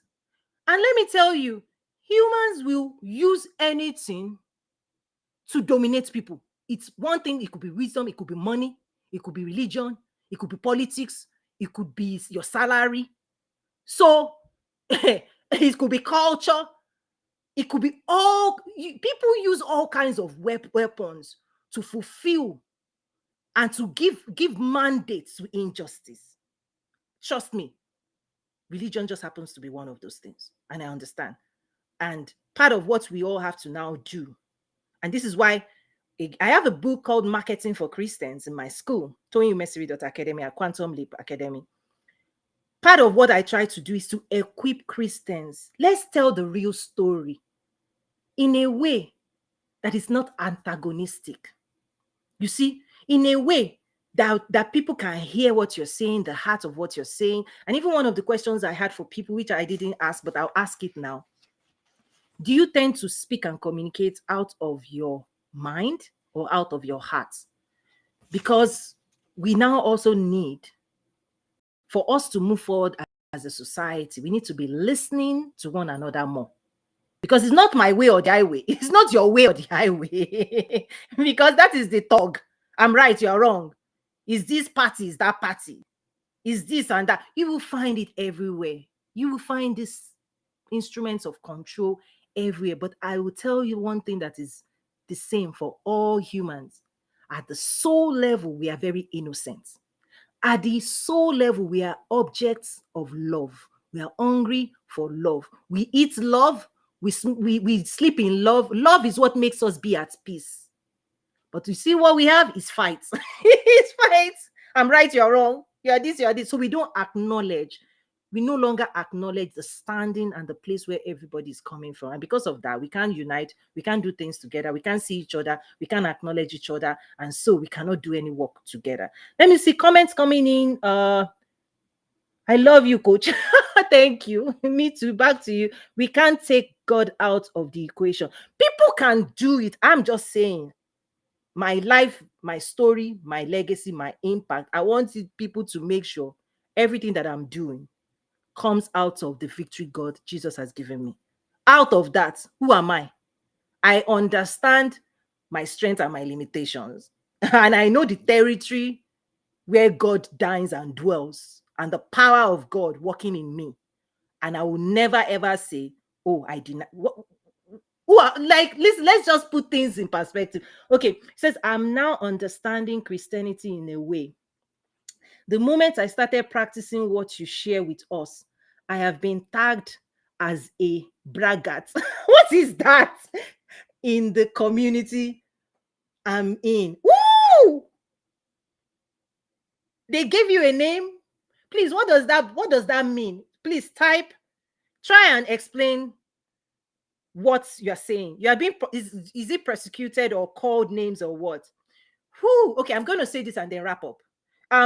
Tip, do you understand my explanation? I understand. I think I understand where you're coming from. Do you think I understand where you are coming from? Let me ask that. Okay, and if you don't want to respond, I respect that as well. So I won't put you on the spot if you don't want to respond. Oh, what are you telling me? Tip, yes. Okay. Oh, yeah, I just feel like, for me at least, my relationship with God is personal. Mm-hmm. You might be in a different place, but I think I could compartmentalize information without inserting my personal relationships. Like say you and me were a couple, right? I'm sorry? I will hold that sacred. Let's say you and I were a couple. I will hold We're not. that item as sacred, right? I don't need to communicate what we have to get a message across. Okay. Right? Okay. Because it's personal. Right? Okay. And okay. It might offend you. Although I might find like value saying, hey, me and Toya, and to get a message across, you might find it, well, this is not something that I want to demonstrate. Okay. This is sacred. Absolutely. So I'm glad you said that, because what you're saying is absolutely on point. So if I'm in the boardroom, if I'm doing certain stuff, obviously that space is dedicated to getting certain things done. I also have a TV show. I do a whole lot of stuff. However, this space, when I come online and on social media to teach, to guide, to encourage, to coach, I'm bringing a holistic message to a certain group of people to inspire them to activate and unlock greater power in themselves. And that message is not void of God. So I come here to bring a message. Okay. And so that message in of itself is centered around the life God has for them, the freedom that God has for them, the power to prosper, the power to be free, the power to become who God wants you to be. And so the mission of this space is interwoven to challenge people to awaken purpose, awaken the prosperity, awaken the life that is possible for them. And that life in of itself, you can only get it if you connect back to your creator. So the context of this space calls for me to challenge people into that inner dimension, inner work that will set them free. However, if you engage me when I'm hosting ambassadors, engage me when I'm on a TV show, right? I'm on the boardroom, we're approving multi-million dollars of investment. I'm not there to teach anybody. I'm not mentoring people. I'm not coaching people. I'm not guiding people. In fact, I don't even talk. Most of those rooms is few sentences in a 2-hour, 3-hour, 4-hour session. I may not even say anything other than I approve. So my mission guides the message that I deliver in the spaces that I occupy. And that mission and the message is unique and distinct to those platforms. Follow you on other platforms? Yes. LinkedIn especially. You even see the video on LinkedIn as well. So LinkedIn, you see different things. I do a lot of stuff, political people, like you see some pictures with governors, mayors, stuff, world leaders. But when I come here, the whole purpose I'm even here, teaching, guiding, in of itself is a ministry, is a calling, it's a passion. So you hear it in my voice. It's a message that has to awaken. Yes, Dr. Claudine. Yeah, thank you. I have to tell you that your answer to my question, your answer to my complaining, because I have been doing research, studying about money, about prosperity, and then every time I go to different groups, to different amazing experts who teach us about money, who teach us about the manifestation, they are not Christian. They are not Christian. They practice other religions, and then they have to infringe those religions to help us to understand what they're teaching us. So I've been complaining all the time, telling God that we don't have any Christian who succeeded in business, so they can teach us from the Bible. So you are answer to my complaining to God, to my questions. I'm so glad I'm here. Thank you for choosing to do this. Oh, and you just saying that also is an answer to my own prayer. Because when God keeps nudging and pushing and tugging and encouraging and saying, "Doing, go, speak," and I'm going, like, listen, everybody wants to just not put themselves out. Like, it's you have to say yes and you have to commit, right? For you to be out here. I remember one of my should I say business friends, business colleagues, he was like, "Tony, what are you doing on YouTube?" I'm like, I'm teaching. And listen, I have a TV show, but you can't access, like, in the city where I'm in, right? In partnership with the government's communications, the local TV here, I have a TV show that is full, like multi-million dollar facility where I sit in. Everything is there for me. I just go in and there's a whole team that does high-end production, everything. I have that. One of the things, however, which one, again, when you have a message that has to be delivered and broadcasted to the world, is that as I'm speaking right now, if I say come to my TV, people cannot access that. But trust me, through the power of the internet, I can broadcast, I can be on LinkedIn, YouTube, and so we can engage. So this has some advantage, to carry a message to people that are not physically where I am. So I maximize it, I use it, and I have this kind of free conversations that, even interestingly, people in my physical space don't have this access to me. That's interesting. You have to come online to come and talk to me. You can't in person, you can't access me. Interesting. So Ekao has explained what's going. He said, because I'm saying the truth, persecuted basically. Wow. Coach, I want to ask with respect to unpack. What is the role of silence in it? The reason is that there are some things you are told not to talk about. Please let me know your thoughts. Ooh. Okay. When silence is a choice you made, you are being powerful. But when silence is an imposition on you, you are being weak. You see, I made a distinction. There are people who have been silenced. They don't have a voice. They cannot express themselves because there's an exertion of a force, and there are consequences for you to talk. So you are muted.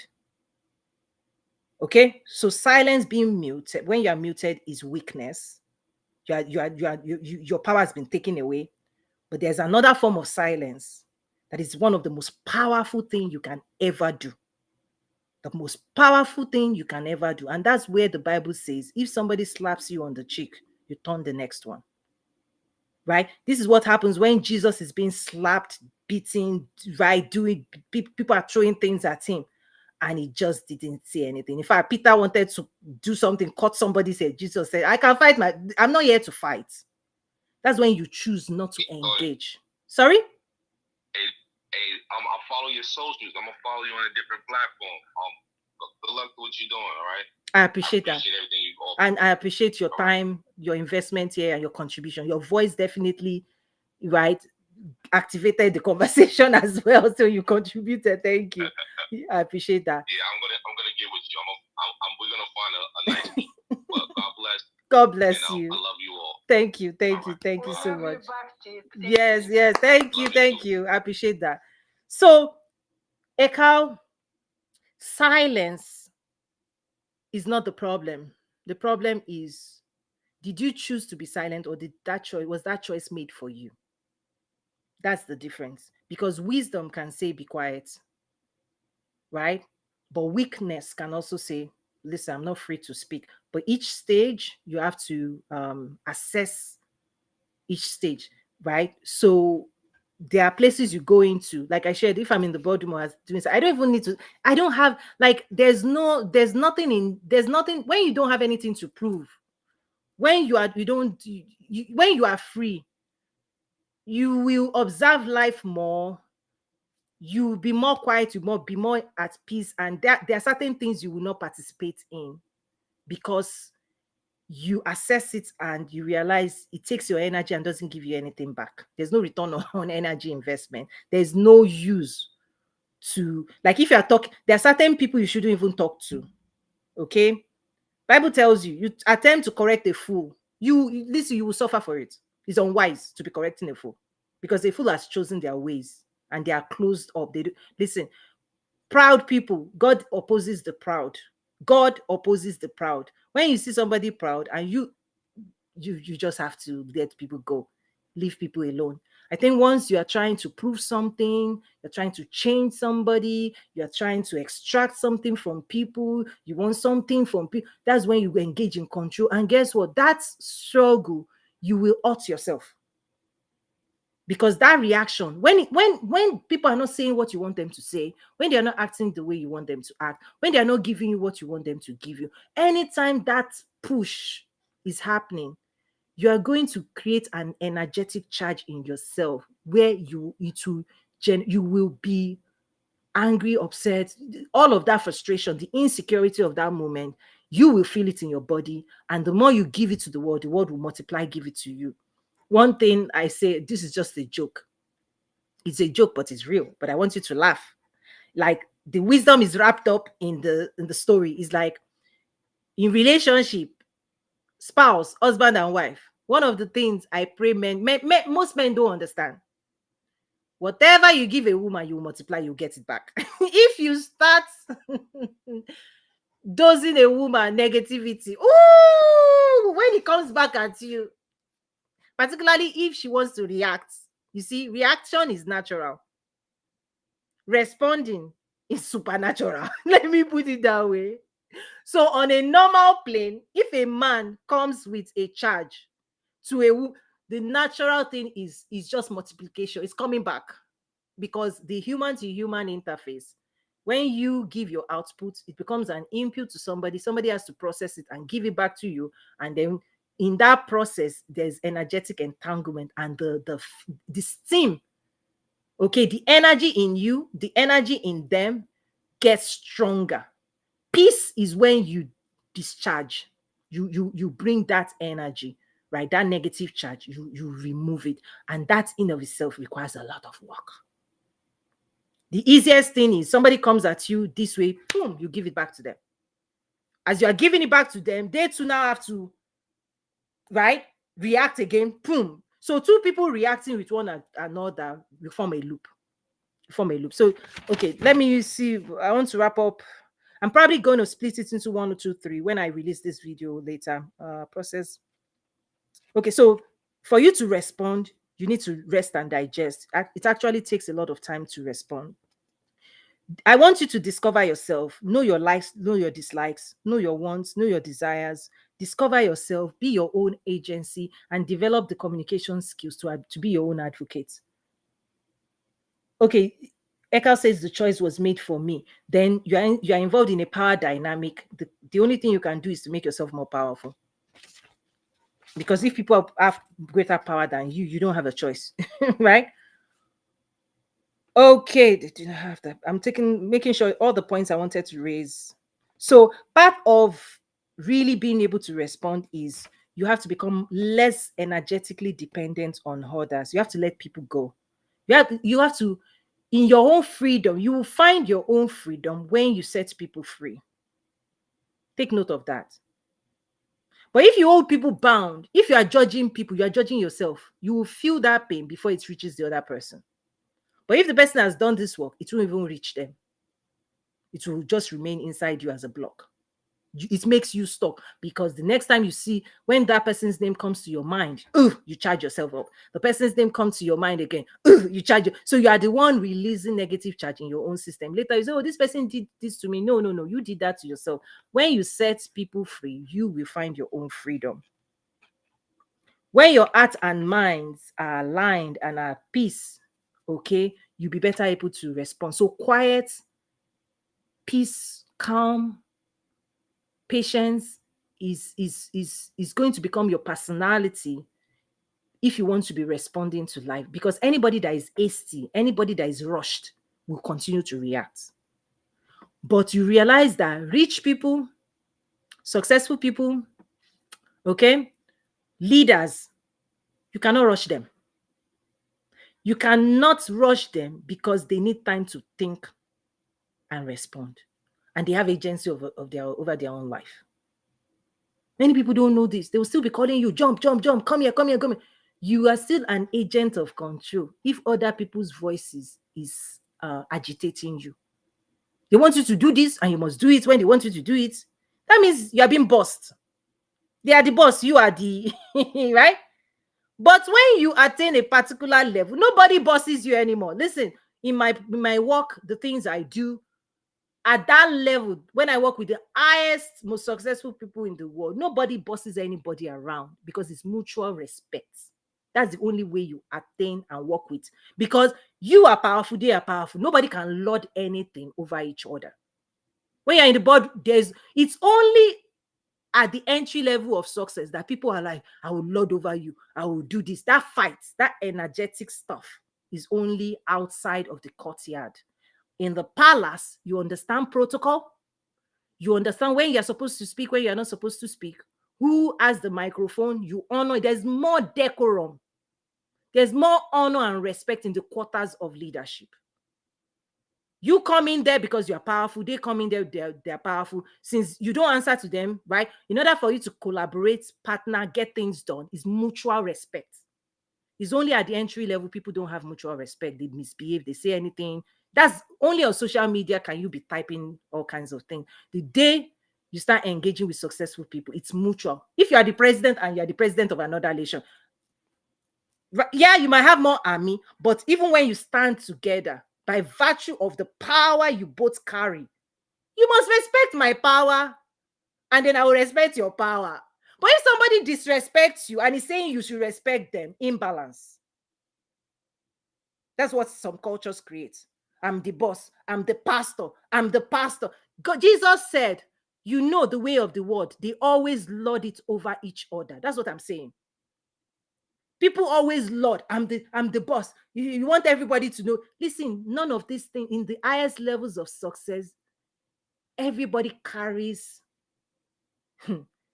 energetic understanding and confidence that they are coming into that space knowing who they are. And so you cannot push them around, and they are not there to push you around. And so part of what I do when I host summits and ambassador and leaders is that place is so energetic. The high vibration in that room is thick. For you to hold space for powerful people, it has to be a place of honor, of dignity. Like the vibration is so high, so high pitched. The way we move in those rooms, I listen. That's why many people will come and say, when is your next event? When is your next event? Because the energy in the room, these are the people moving the world forward. And you cannot be rushed. There's no anxiety. There's no chaos. Can you imagine a parent, a president going, what am I going to do today? That behavior is beneath the position that they occupy. You have to be calm, rested, focused. And that process is where you can be responding to life. Otherwise, you just be pressing the nuclear bomb. You just be bombing people, bomb people, bomb people, bomb people. In case you don't know, right? Wars and fights escalate because of reaction. You did me this, I'll do you. Pew pew, or shoot it, right? But at some point, you're supposed to be careful not to respond fire for fire. You have to think through it, and this is where it's strategy, all of these things coming. In responding, I find that one has to find the space being self-aware. Yes, that's what I'm saying, is that those who want to go into this dimension, part of the strategies, you must now start giving yourself daily time to think and process what's going on within you. Because if you don't, you carry it to the next day. These things don't just disappear.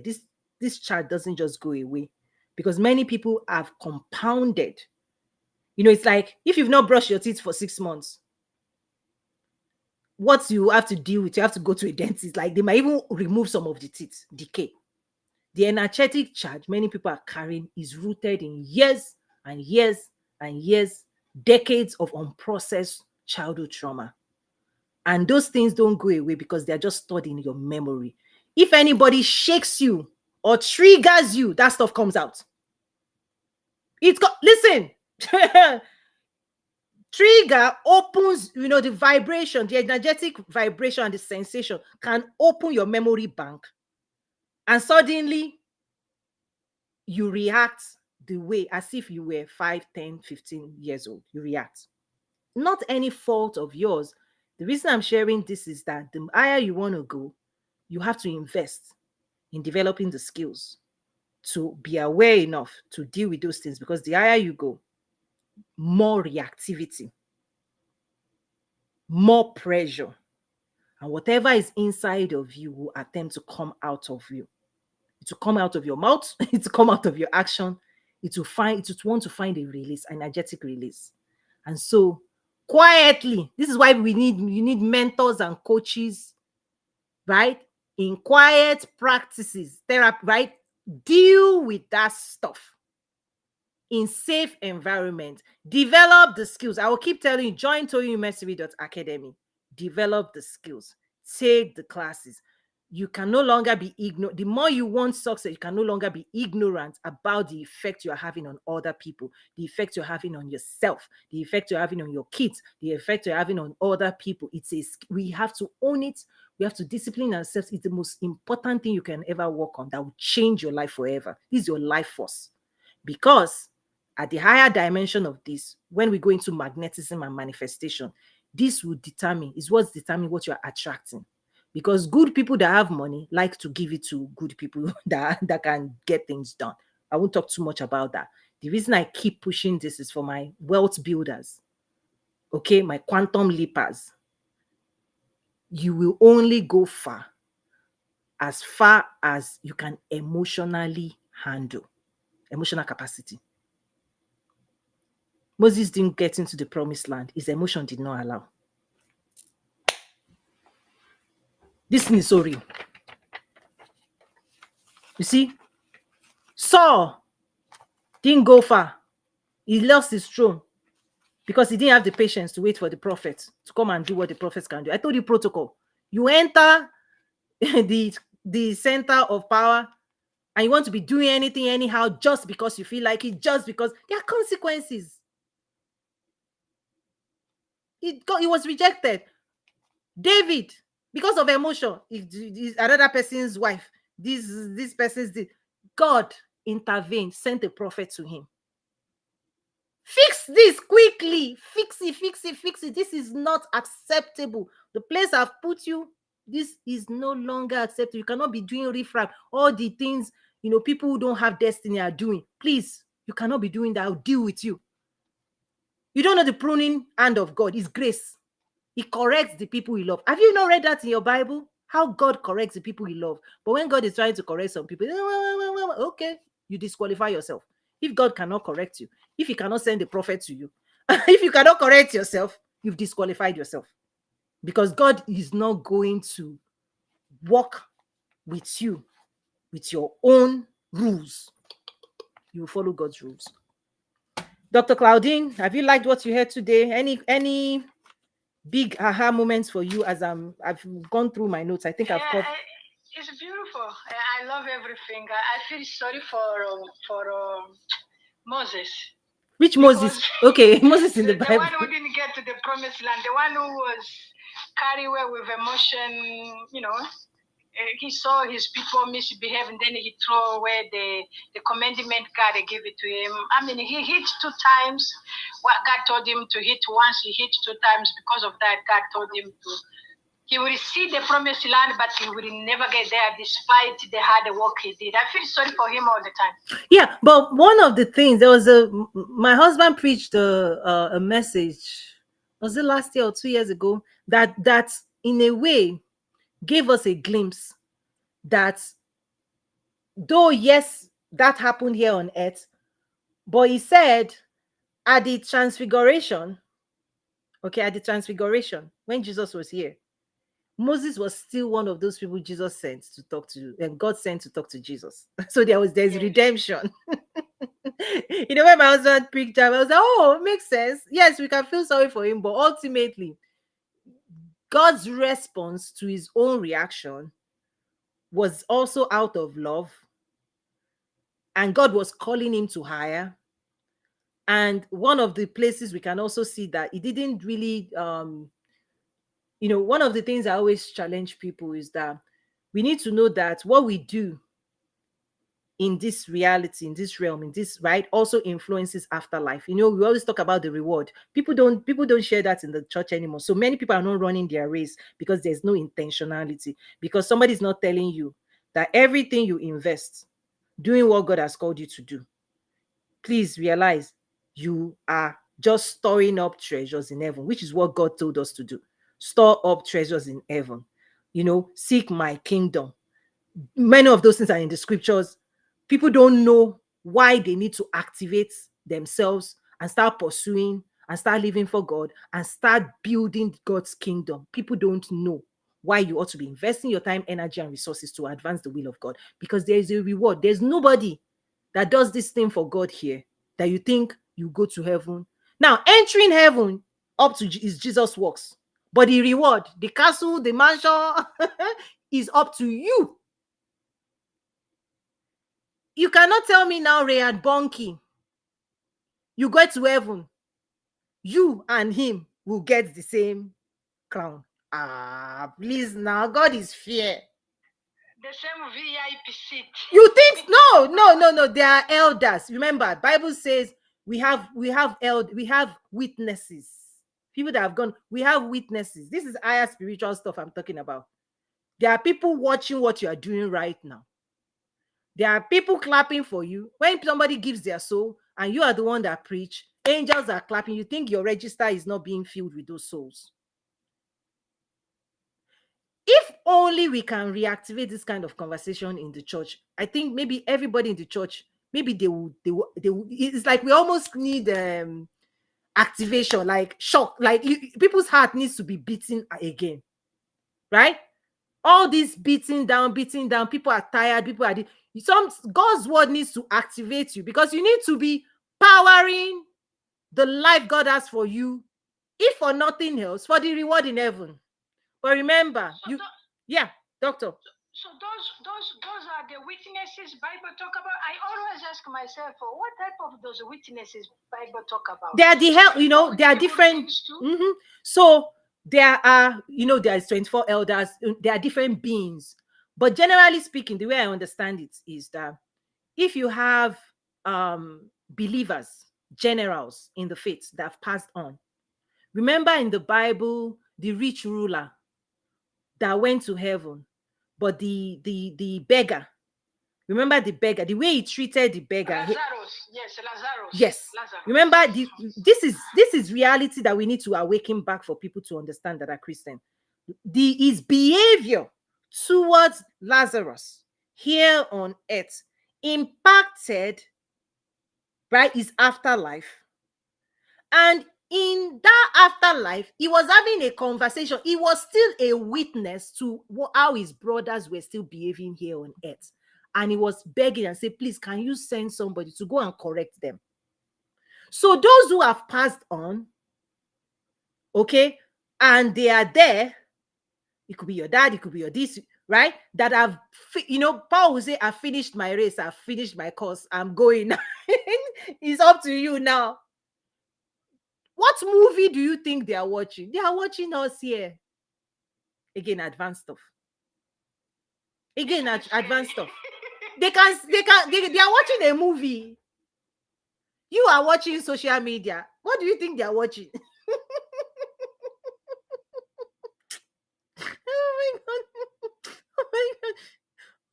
Oh my God. Do you know, Bible says Jesus is advocating on our behalf. Jesus himself is sitting down and watching us. Can people grab this and get this? We are the movie now. We are the movie. Wow. We are the entertainment for heaven. Oh my gosh. Oh my gosh. If you understand these things, you will wake up. Nobody needs to be begging you to do anything for God. True.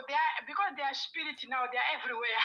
We cannot hide they don't have to be here, but Jesus is in heaven. That's why you can pray. Right? He advocates for us. These are scriptural things. He sees who we are. He knows our needs.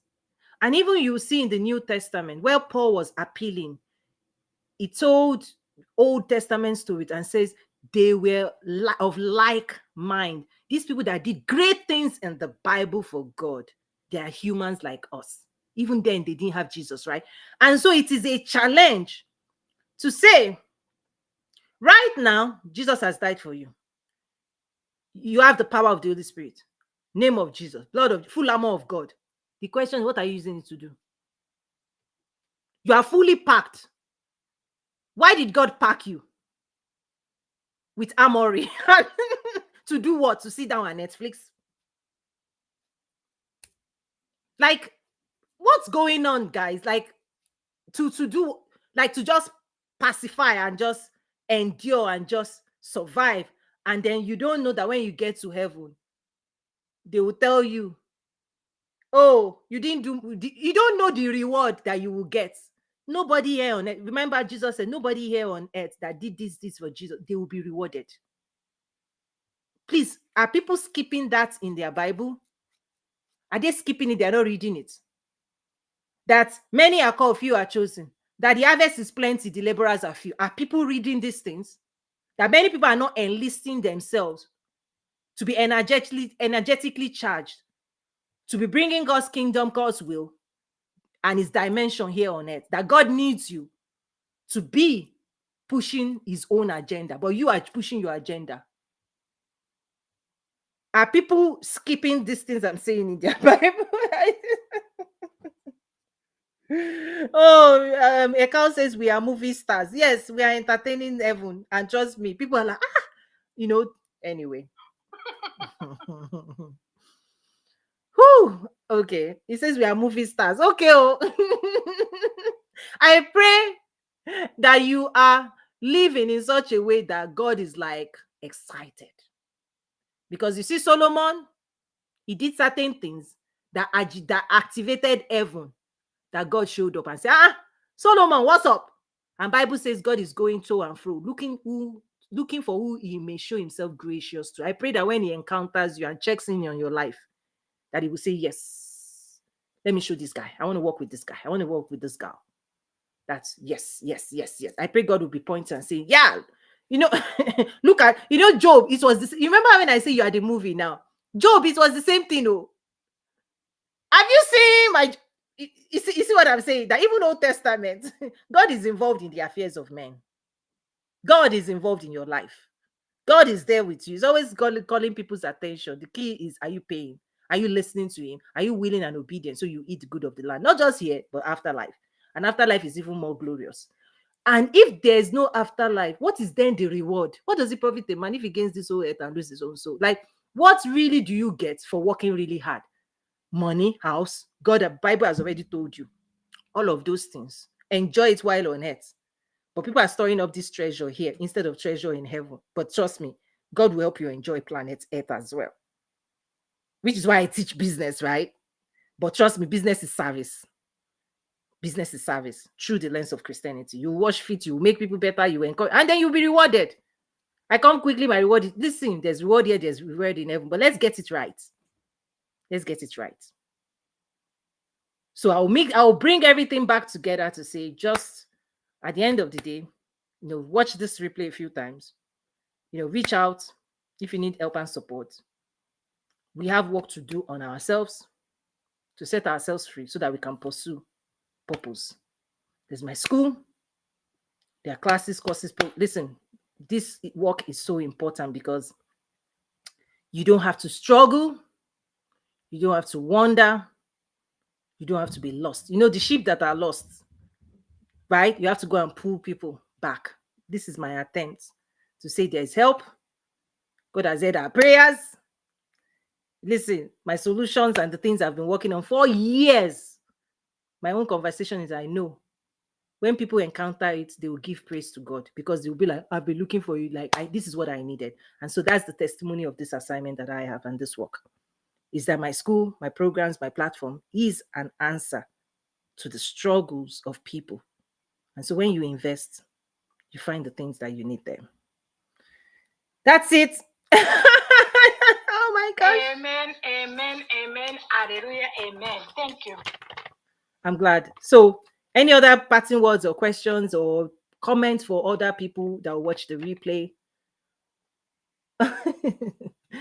Anything else, Dr. Claudine? That's it. Okay, amen is amen is amen. I'm satisfied. Thank you. You're satisfied. Good. But your school, I know you have a different levels. Is it possible to tell us how much is one level, another level, things like that? Oh, sure. Okay, so it's currently structured depending on when you're watching this, because I oftentimes change the structure. The reason I don't put price is that the prices go up. Okay. The reason is because, let me talk about pricing. The work that I do, if I'm to price it at the executive level, it's going to be more than 10 times the current price, because I don't even want, I won't say because, I won't put the work that I do, the people who build wealth, to build a business, the level of investment that you put into it, hundreds and thousands of dollars, right? When I'm in the boardroom, the decisions we are making is millions of dollars. So the size of whatever you have to build, what you sow, you reap. It's a decision, right? So if you want to build a world-class business, the way I teach it, the price of those classes is more than what my school is priced at. And the prices will keep going up, right? The reason is because many of the people that need this work, they've never built wealth before. They've never invested in themselves before. They've never done inner work before. They've never had a coach before. They've never had a mentor before. They've never gone to therapy or done any of these things before. So if already their mind is like, why do I have to pay? This is expensive. So the mind is already fighting the future that they are supposed to be creating. The mind that is not educated, that is not exposed, that need all of this information is already caging them and telling them this is expensive. But trust me, people will still take that money, buy the Chanel and buy the perfume, buy the this and feel good. But when it says buy wisdom, sell it, no, people don't want to buy. So there's something unique happening. Why the prices, like if you had joined me 2-3 years ago, it was less expensive. It keeps going up because ultimately the price will be the price it's supposed to be as we continue to educate people, inspire people to invest in themselves. And I will tell you, if somebody throws you a ladder and you don't grab it, okay, many people that need rescue will say, come, and nobody is coming down to your level to come and beg. Even the conversations I'm having here, nobody is going to have it with you. That's why I said there's a lot of ministry things appeal to God's people. Nobody begs anybody to be great.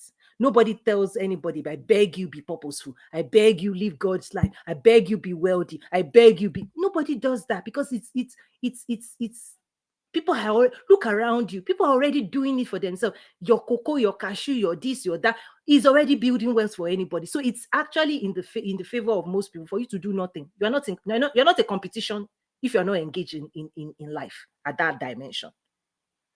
So I'm saying that I'm not going to put price on this video because somebody can be watching this video a year, 2 years from now. Whatever price I say will be obsolete by then. So I don't put price in my videos. I'll just tell you right now, the current structure, which is extremely affordable, is 3 levels: level 1, level 2, level 3. Level 1, and they're all now subscription based.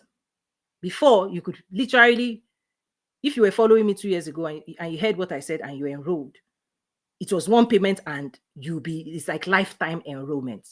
Today, whatever price I'm saying is going to be triple it in the next couple of months. I will tell you the fact because the price is the price. But to lower the barrier and allow people to join and come in now, you find me talking or encouraging you, because sometimes you have to handle people where they are at. But trust me, that era is over. It's either you jump on board, the train leaves the station, the plane leaves the right. So anyway, I'm just giving some background because of the question you're asking. It's just 3 levels now. If you go to the landing page, level 1, you understand it's community, Quantum Leap community, the Abundant Life series is there, the Success Accelerator is there, the Human Design. These are thousands of dollars of resources, right? At that level 1. There are 7 human design classes. These are thousands of dollars worth. That right now, you just have to pay some. I'm not going to put in. You can go and check the numbers. Yeah, I understand. No, right? I got it. So level 1. Progressive. Progressive. Yeah, I understand. Yeah. So level 1 is catered for success acceleration. So whether you're an entrepreneur or not, level 1 is for you. Access human design, access emotional intelligence, spiritual psychology. So anything that I'm doing for non-entrepreneurs or both entrepreneurs and non-entrepreneurs, I put it in level 1. Level 2 is the school for entrepreneurs. There are 10 subjects. I taught it over 10 months, but now you can complete it in 10 weeks. Okay, so level 2 is the Entrepreneurs Academy, the roadmap to business growth and success. It's an intense accelerator for those who want to access over 12 workbooks, 40 hours of business training. Okay, and then week 1 is life. Week 1, you complete your life strategy workbook as well, and the 3-hour mindset work. And then beyond that, you have 10 subject: lead generation, branding, marketing, sales. And then level 3 is where we have the millionaire mindset, quantum leap coaching, advanced coaching, application of life principles, human design principles to scale. This is where you have sales training, like life wealth building skills beyond just structuring your business. You now have to build yourself, right? So those are the three things. Again, one is success accelerator for business and for business owners and non-business owners. Anybody that wants to ascend, learn the human design, emotional intelligence, spiritual psychology, abundant life, Christian things, I put it in level 1. So whether you're an entrepreneur or not, you can access that. And then level 2 is strictly for entrepreneurship. And then level 3 is the millionaire mindset, by scaling your business to higher levels. And then the international trade community business, you engage with government. That's where I teach exports. So cross-border transaction, imports, trade and investment facilitation. Oh, this is where the advanced stuff. Okay. And you can find that as well. If you want to work with investors, government stakeholders, and you want to export and import, you find that in the B2B, B2G. There are also government officials on that platform. They are usually quiet, but they are there. When we host events, they become more active and they engage as well. So that's just the high level. I'm not going to say price. If you want to see the price, head over. Can I go straight to the millionaire? I want to become millionaire. Can I jump to go to the one you're teaching? Yes, you can jump. Yes, you can jump. Because the level 3 includes level 1 and level 2. Level 2 includes level 1 and level 2. So it builds on. So if you jump, when you go to the millionaire mindset, you open everything in the academy, including the international trade courses. I did some projects for United Nations, and you can also access a lot of the advanced classes for international, like hours and hours. If you have the patience for like 7 hours of training, these are intense things that builds wealth.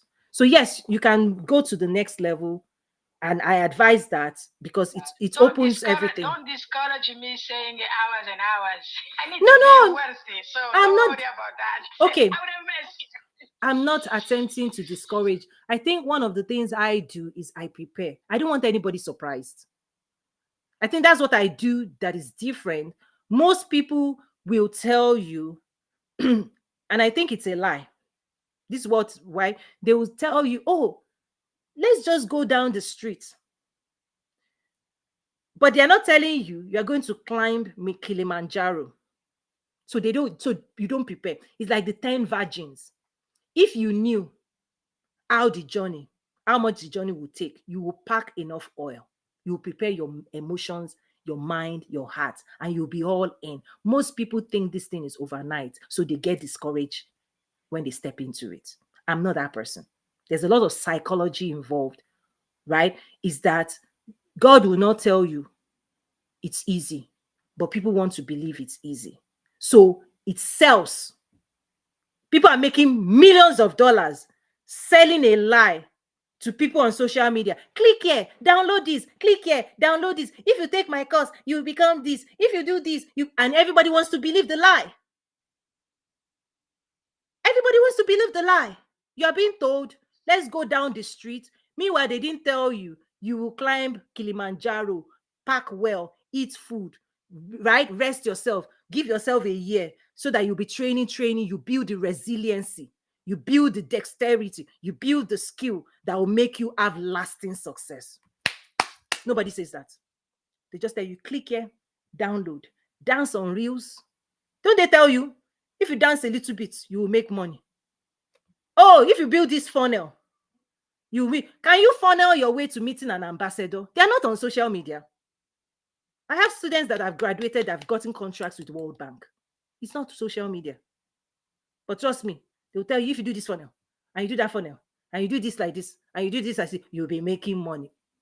I'm not going to say yes or no. Just judge those things with your own common sense. How many people have those things worked for? Did he really build them? Did he tell them about emotions, about not being discouraged? Did he tell them about success and protocol? Because the people I'm preparing, you are being prepared for the palace. Judge these things. So I'm not trying to discourage anybody. Imagine the promised land. Even the promised land, God used a principle. He wants to weed and test people's, because when the prosperity that God wants to give you requires maturity, and it comes with responsibility. When God wanted to give promised land, he still took them roundabout a little bit. A journey that could have taken our, he still took the, because the longer we are on this journey, God is using it to build us, to shape us, to prune us, so that we can grow to handle the promised land. But still, that first generation, something still went off when they were minutes away from it. That's why I call this thing, I gave example of Moses, I gave example of David. Why? Because these things that are given to us in the Bible, they are for our own correction, our own enlightenment, so that we are aware these things is part of life, and we can beg God and pray those things out of our lives. That's why Bible says it's giving us, so that we know real life, not fantasy fake life that on social media people will just tell you to be dancing, that you should be dancing, and then dancing will be making people give you money. Dance if you are called to be a dancer, nothing wrong with that. But when God says you are a leader, just make sure what you are doing online mirrors God's calling for your life. If God didn't call you to be dancing and singing, and now Instagram had turned you into a person that God didn't make you to be, you think God is not watching that? Is that what I sent you, to be dancing for people? And I tell people, listen, this success we are talking about, before the internet, God has been elevating kings and queens. Esther, God doesn't need the internet to make you and take you where he wants to take you, but he can use it to advance his purpose. Many of the positions I occupy is not internet that promoted me. Many of the benefits that I have, when I say I have a TV show, it's not here on the internet. Many, many things that God does, he doesn't need the internet. So why are you sitting on the internet? If God wants to use the internet, he will use it like I'm using. I say use social media. Don't let it use you. Don't let it turn you into who God is not making you to be. Don't let it turn you into a slave that you now feel until you do certain behaviors, you will not see God or God in your affairs. Until you do this, dress this, wear this, until you take this post, until you do this, and you, God doesn't need that to promote you. The world will tell you, because the enemy is happy seeing you lose your crown, lose your dignity, lose your respect because of money. Yeah, dance and do it all. The enemy is happy when you you dilute the grace of God and the glory of God. He won't tell you not to do it. Many people will tell you this is the only way. There is no other way. But remember, Bible says there's a way that seems right to a man. The end leads to destruction. Many of the things people are doing online, you are trying to appeal to men when you ought to be appealing to God. You're trying to appeal to men. Men cannot promote you if God hasn't approved of it. There's no promotion you can attain if God didn't approve it. So you are supposed to be appealing to God and doing it God's way, because say humble yourself before the mighty hand of God. And when it is time, He will promote you. Promotion doesn't come from the north, south, east, west. All these places you are looking for it comes from God. Many of the things, if not all of the things that has made big difference, it's not social media. When I say United Nations this, it's not social media. It's not social media. It's not social media. Many things happening. It's not. But if you are being made to believe that you must become a certain type of person to be rewarded, go and give me a list of how many people that social media has made, right? And show me what they did. Show me what they did to become that thing. Show it to me. And you will start seeing that there's a God of this world that will reward his own people. The things people have to do today, to use the systems in the way it is designed to, go and look at what those people are doing. The things you have to do, you will please men. You will please men, before they give you that million for you. But trust me, there's another approach. There's another approach where you will speak to the heart of the affairs of God. Jesus said, if I be lifted up, right? There are some other rules that this video will gain the millions it needs to gain. Why? Because it's setting people free. Not because it's holding people bound. Not because it's making people feel limited. Not because it's doing any of the other things other people would do. So share this. Share it with your friend. Trust me. That's the only way we advance this type of message that tells the truth. Because lies are spreading like wildfire.